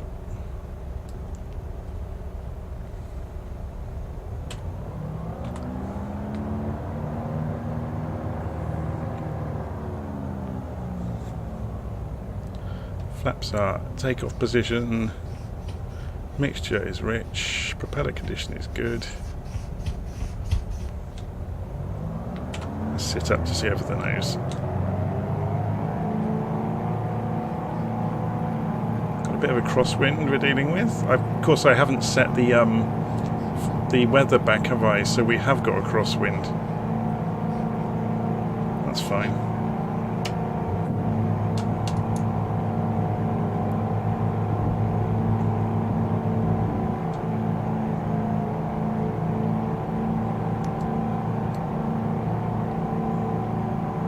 different kettle of fish, isn't it? It's a lot more powerful.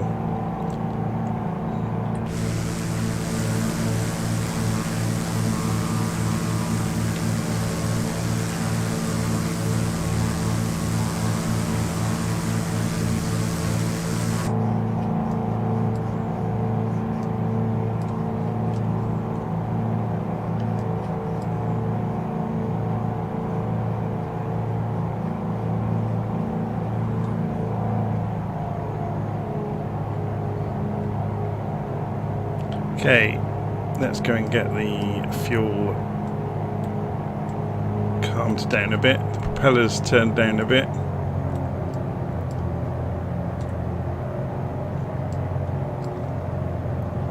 And begin our route across the hills. So what did we say? 324 degrees.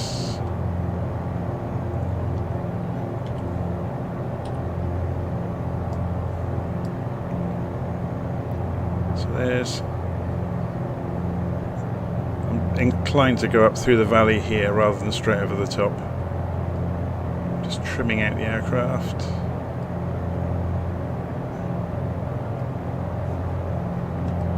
Might need to increase the throttle a little bit.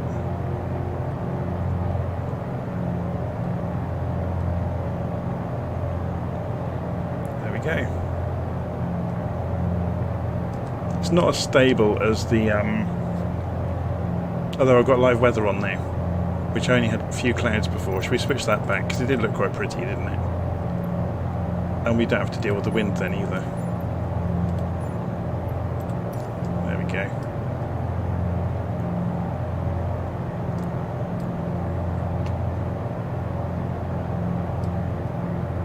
As much fun as dealing with the wind is.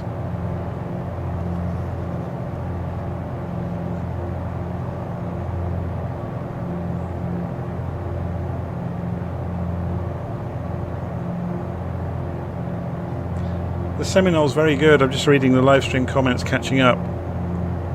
It's a Carenado aeroplane, so it's not study level. It's not up there with the 310 or the 414.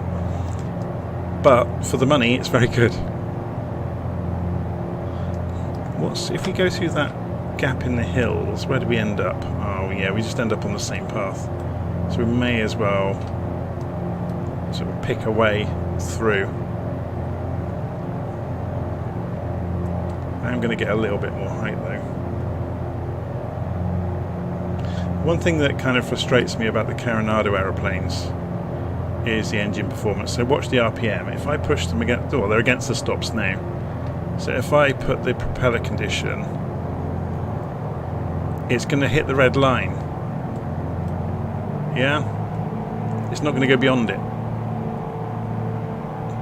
So you can't damage the engine. Even if you know, full rich, full RPM, and it just hits the red line. So it's dumbed down, which is a shame.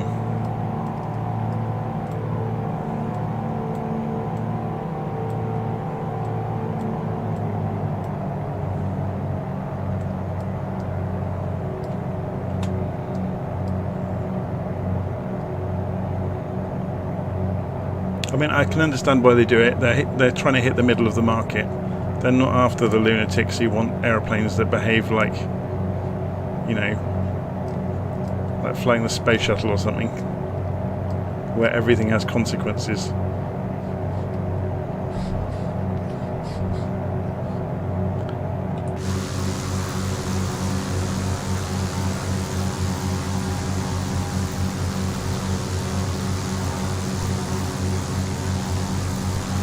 If we swing the weather round the other way and put ourselves on evening, we'll get a nice sunset, won't we?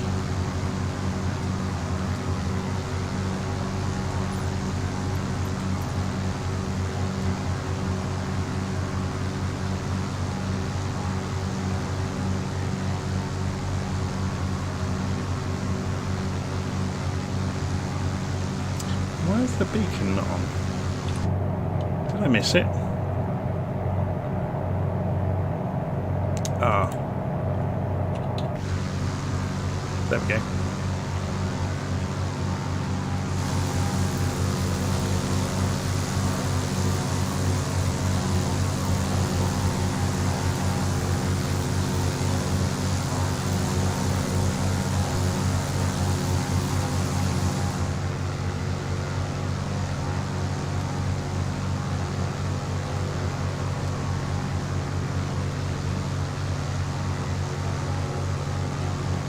Centurion says, love your live streams. Thank you very much.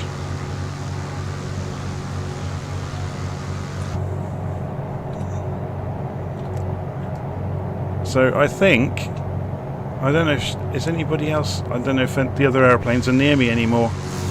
I don't think the sound's being affected. Or not yet. So I think we may have been right. The 152 mod did it, basically. And I have heard stories of the 152 mod affecting lots of other things in the sim, like other aircraft. So we probably did the right thing by removing it.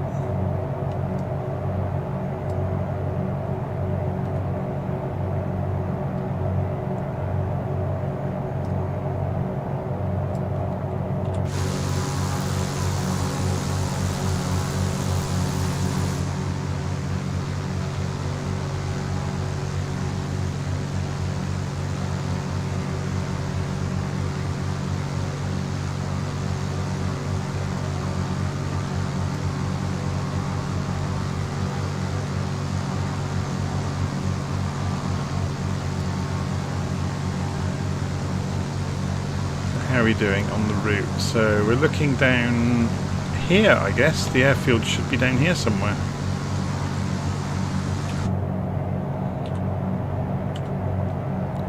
Should we go and dive bomb the...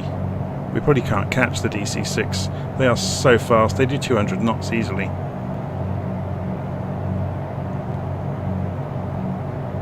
So even in a dive we would have a job catching him.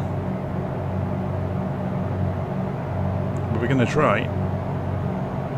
Getting near the red line now. Ooh. Don't go too fast. You see it starting to shake. Doesn't like it. It's not making creaking noises though. Sun's going down. Should we go over close to the window? There you go. There's your chocolate box photograph. Or your jigsaw photograph then. I love the way the specular reflections are done. It's very nice. Okay, where did Mr. DC-6 go? Oh, he's up there.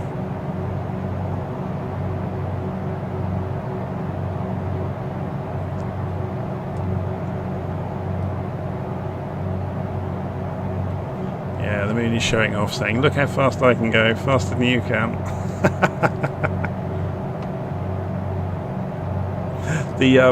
Even though the Seminole is twin, they are very low power engines. It's a trainer at the end of the day. So we should see the airfield off to our right very soon. Yeah, it's down here, look. So if I jump across the cockpit, you can see it down here. So we'll circle it and figure out an approach.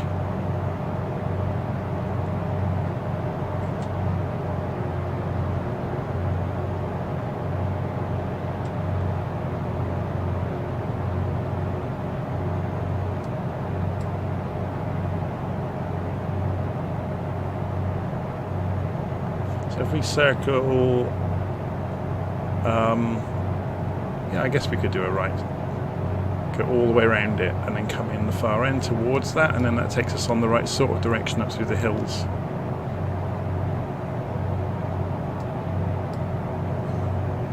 It's quite short.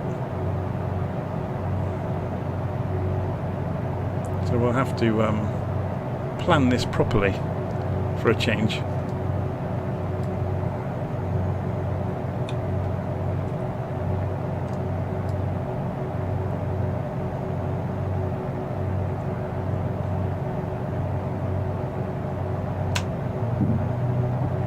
Here's the gear.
Flaps back to takeoff.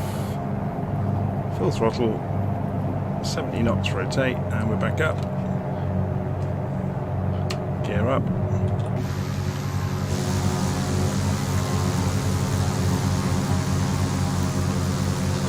flaps up.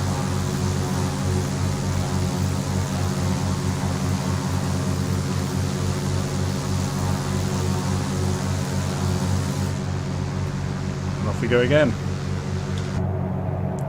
So what direction do we want to be going? Not the direction we are going. So we may go around the back of this hill. We want to be going 40 degrees-ish. Actually, we don't need to. It's not that high a hill.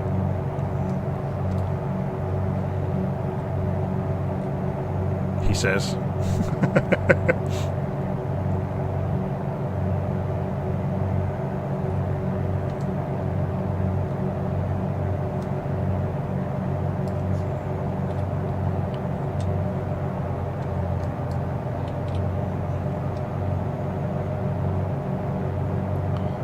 Going to go crazy with the climb out. So we're going directly north at the moment. We're going to turn east though as we go, so we are going around the back of the hill after all, but there's more hills to come, so we could double back completely though, couldn't we? We could follow this round, just watching where that road goes, so we can go around here and then back out that way.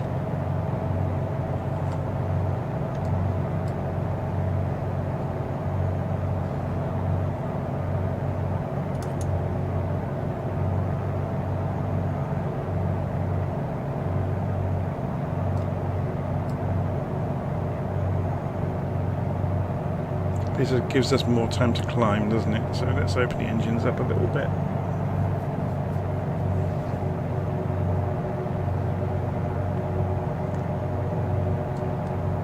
Like I said, these engines are a little bit gutless. We're only just holding 110 knots-ish at climbing at 1,000 feet a minute. It's not the fastest thing in the world.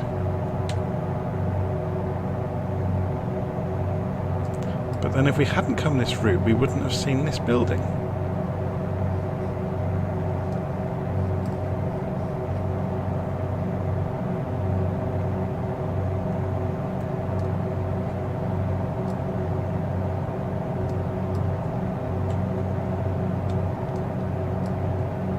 How cool is that?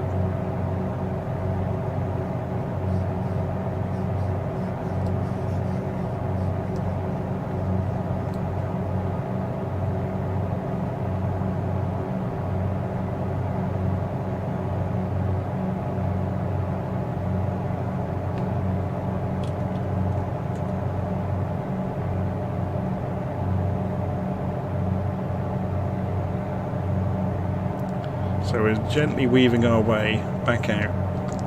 We follow this hill on the left, follow the contour of the hill, and we'll be back out.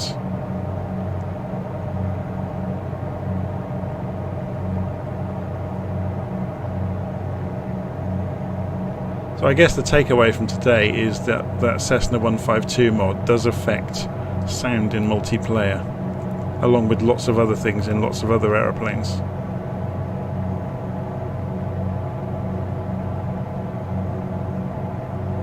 So as soon as we removed it, the problems went away.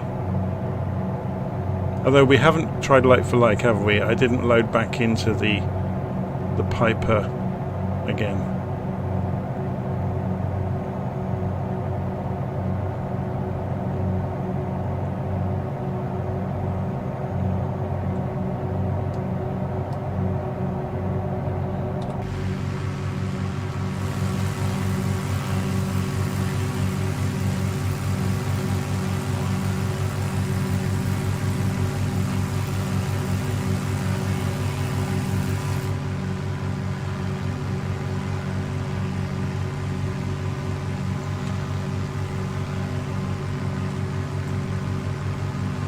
So we actually want to be going 40 degrees, not following the pretty route through the valley. We need to go through here and off to the right. So we go around this hill.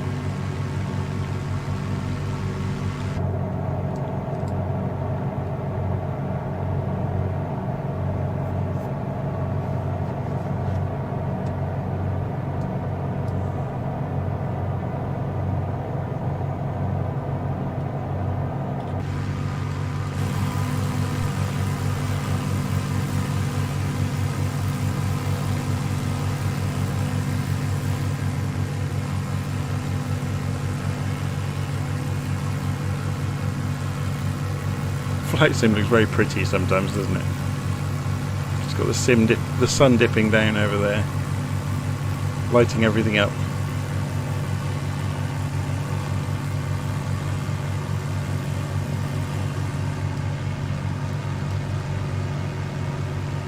Dipping in and out of the clouds.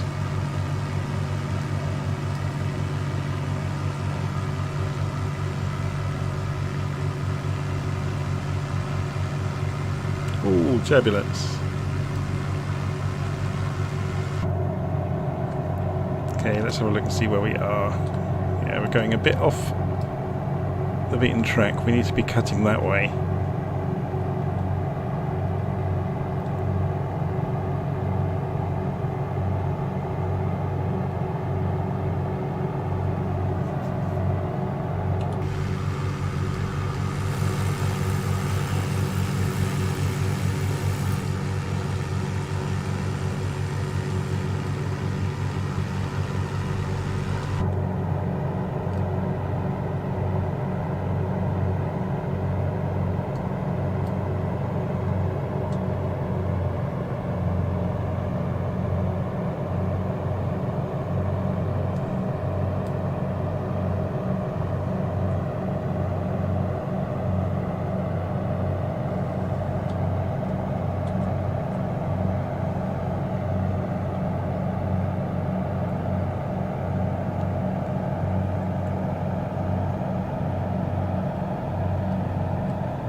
So if we go this way, that will take us all the way down. This valley takes us all the way down to the end airfield. Hurrah! Paretta!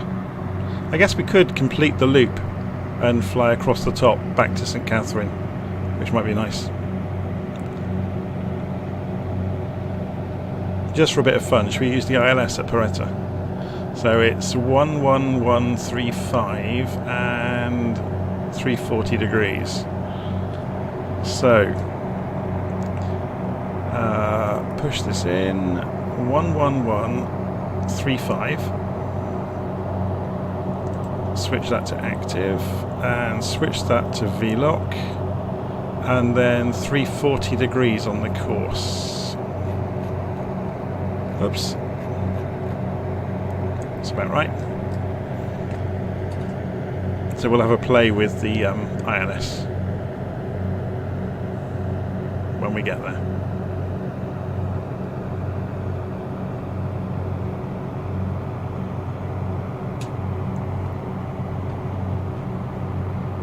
Should we try and do the approach without looking, just for a bit of fun?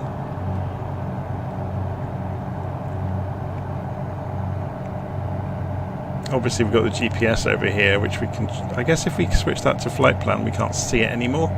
That stops us from cheating.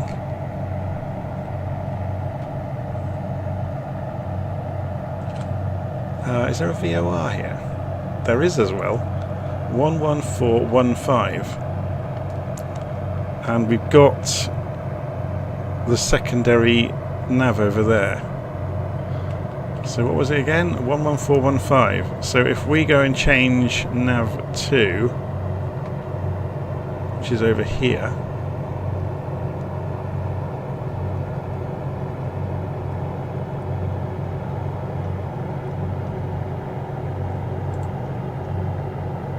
yep, that's nav 2.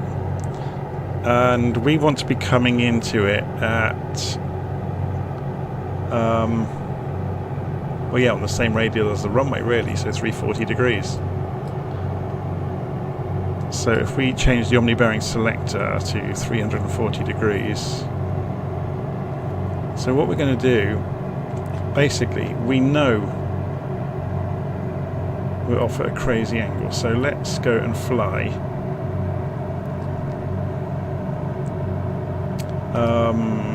Let's do measure distance.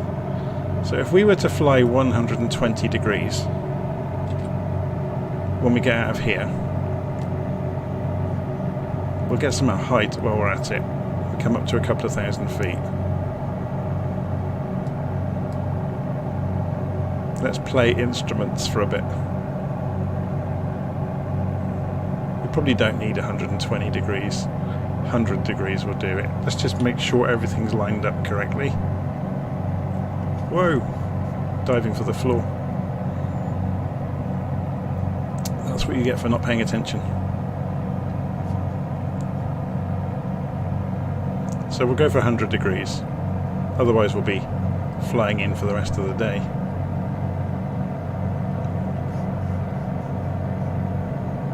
Just trying to get the airplane to behave itself.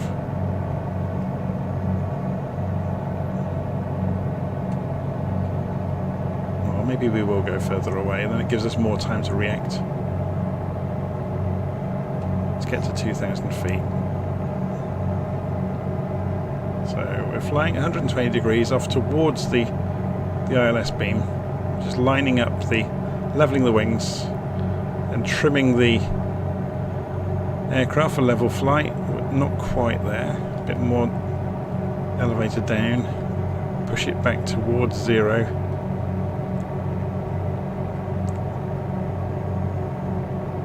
So what we're waiting to happen is for the horizontal situation indicator, also the CDI, course deviation indicator, to sweep across. This is the HSI. We're waiting for the yellow bar. Whoa, what was that? I think it was a glitch in the sim.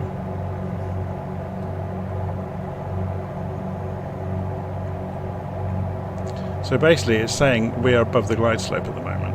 It even knows that where we are. So let's come back down to 1,500 feet or so. Keep it at 1,000 feet a minute. And you'll see this bar start coming up.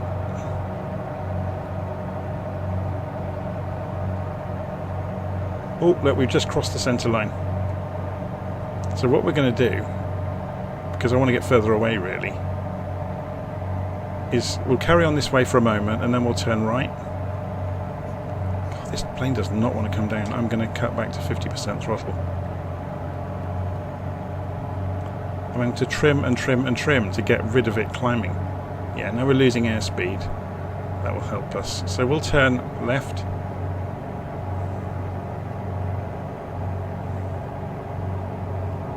I need to lose some altitude. A bit above the glide slope.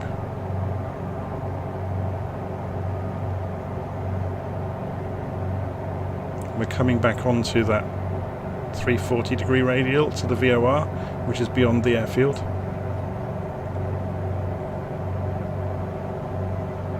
Here we go, there's the glide slope. And here comes the localizer. We're above it.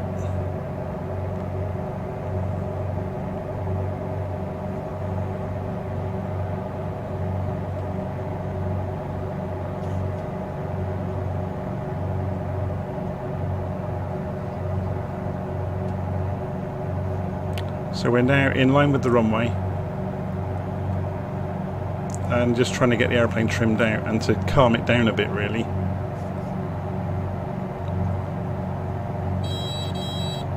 Of course it's doing that because you're not allowed below 50% throttle without making a noise about it. So we're off to the right of the glide slope, or to the localizer. Be okay if I could say things correctly, wouldn't it?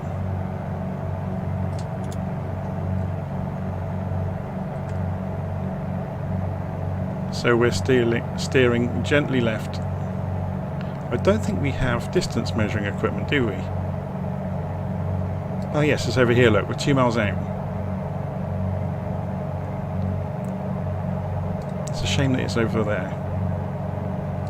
So we can see it. Yeah, we can see it, it's fine. We're far too low. Let's come back up.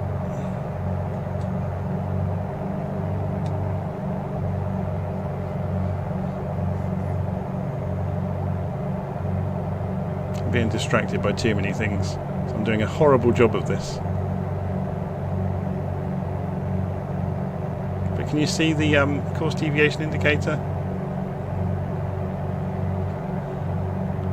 So if we just dive down a bit close to the ground, pull the nose back up again, we're off to the right, so we're just going to correct for that. So if we look up, that's the wrong way. That was a horrible example, but you get the idea. It doesn't help that this plane charges around like a bucking bronco. You can see, look, tiny amounts of change. Normally you'd have kind of, 8 miles to run in, not 2. Which would help you enormously.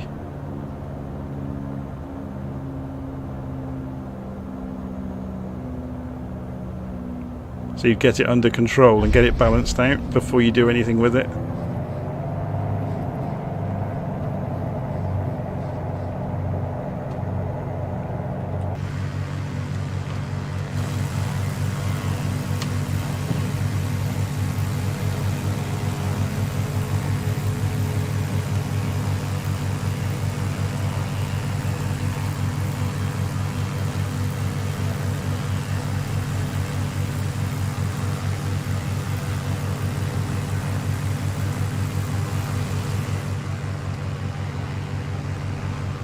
Yeah, for some reason this was just either trying to climb or descend the whole time, and I was having to dive around like a lunatic to catch it.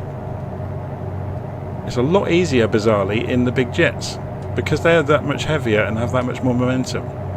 They're a lot easier to fly an ILS with.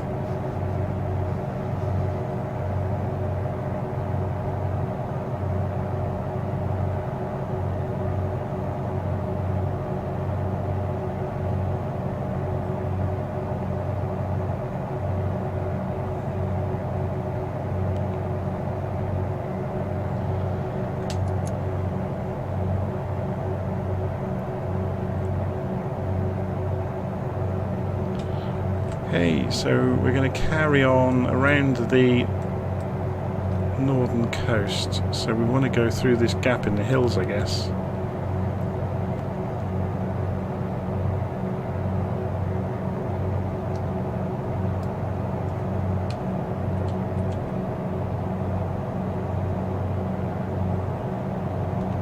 Should we lift the sun up a little bit so it doesn't get too dark on us?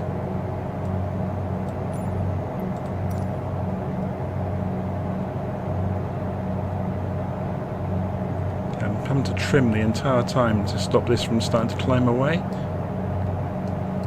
So obviously as we accelerate, the wings generate more lift and the aircraft starts climbing. So I'm having to trim. That was the major problem I had during descent with using instruments. I didn't stabilize speed before we started approaching. I did it far too quickly, really. Normally you'd have everything under control and then it makes it absolutely straightforward. To miss a pylon by about 10 feet, I think. Yeah, and another one.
We can either go straight across the top, I guess. Yeah, may as well. We've got time to climb. Straight line it. we will go for the lower point rather than going over the highest point.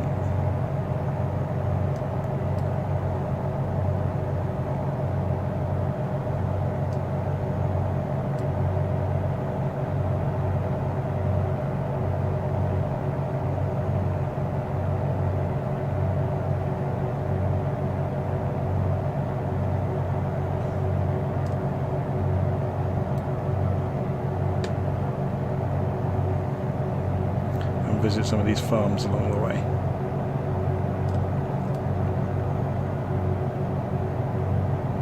There's a little church down there.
So the DC6 might be going round, but then he's got the speed to do it.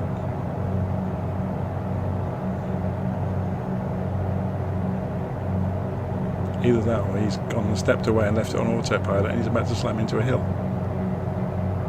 Is he going to turn away at the last moment?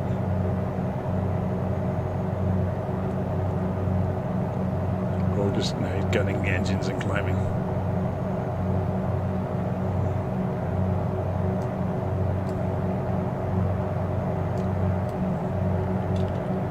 How are we doing for speed? 100 knots. Need to lean the engine out though, we're climbing.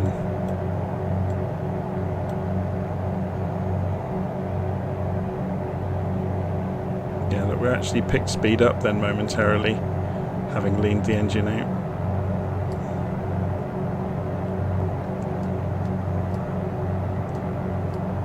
Hurrah!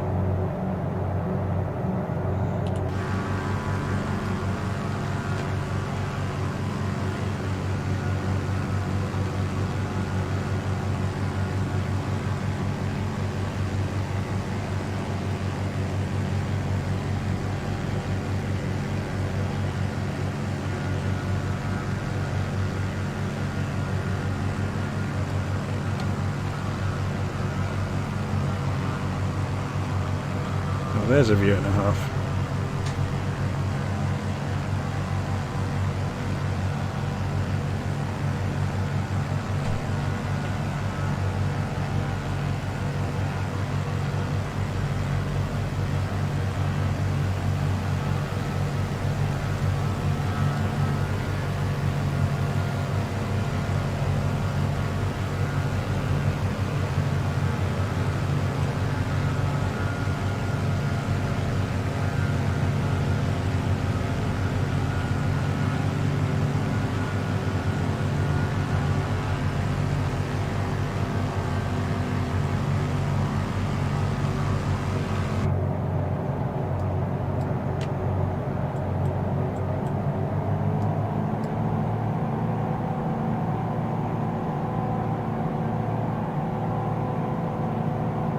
Wonder if we can stay with the DC6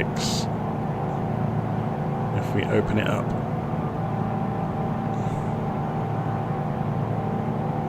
It's going to be 140 knots. We can just about live with it. Of course, he's going as slow as he can.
Too close. Starts to make it disappear.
Okay, we are nearing the end of the flight.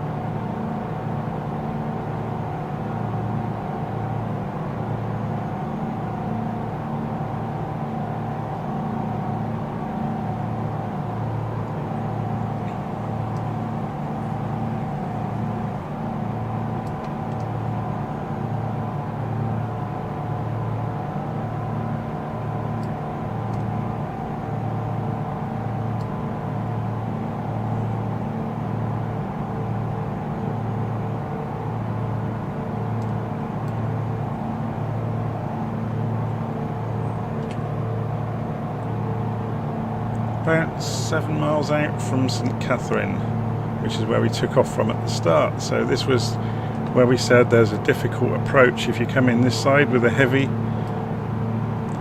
it's actually, I guess it's just difficult to keep slow. We're going to overfly the airfield and then turn back in. Which way is the wind with it on? Like it's a crosswind, we could go either side, to be honest.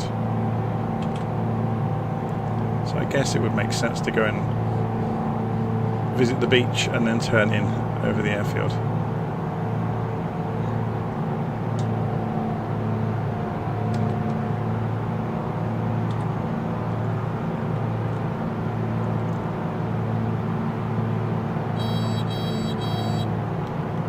I'm just trying to lose some speed.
What I might do is actually circle the airfield and have a look at it.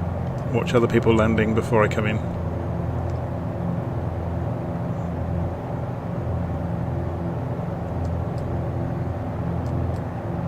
Where are they? Are they going to make me land first?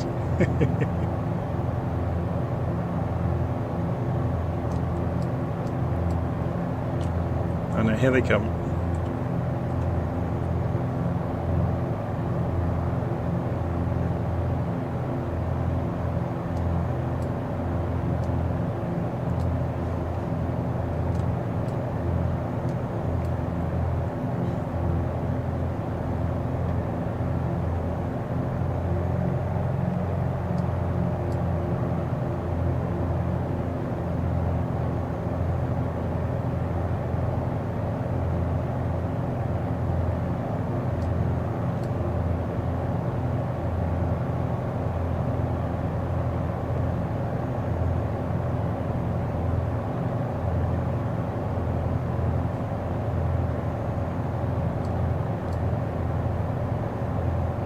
Always about to get run over by the DC-6.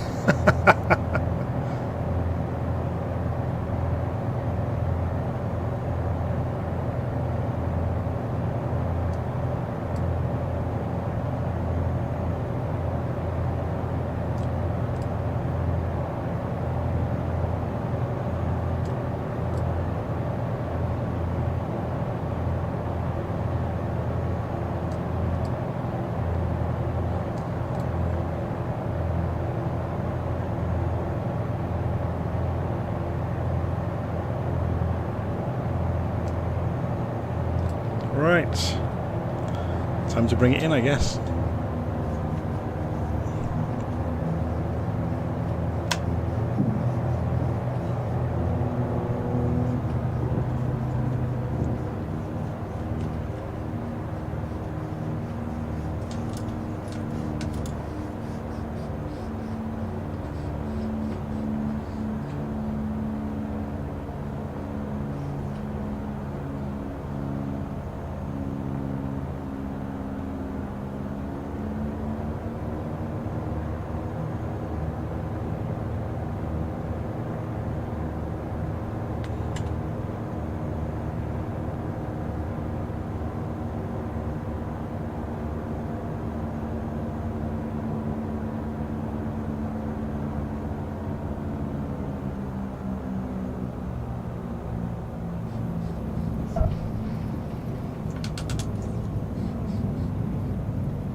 Flaps up. Roll long, go down to the terminals.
DC-6 does look good, doesn't it?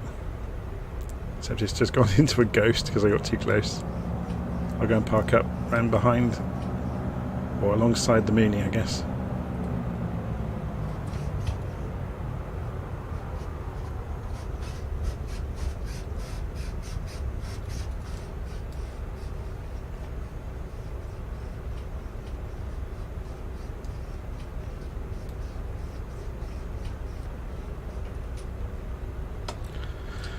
Parking brake on.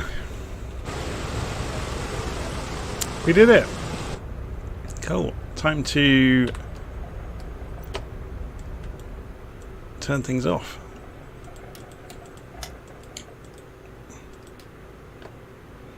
Mags off. Alternators off. Battery master off. And we're good to go. I think the Seminole has working doors as well, doesn't it? Or certainly it's that side, isn't it? You have to unlatch up here. Oh, I thought you did. Is it that side first? There we go. It was never latched. Oh dear.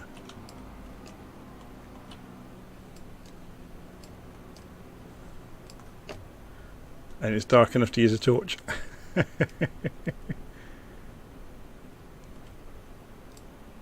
Right. I'm going to call it a night there. That was good fun. So thank you for watching, anybody that's still on the stream, and please do subscribe, like some of the videos. It really helps pay for new aeroplanes now and again. I'll see you again soon. Obviously there'll be some group flights coming up with virtual flight, but I'll do some instructional stuff as well soon. Obviously I have to plan for those to try and figure out what I haven't covered already. I think we might be doing some stuff on radio navigation soon, maybe some ILS, just explaining to people that have never done it before, you know, how the CDI works and all the rest of it. So it should be good fun. See you again soon.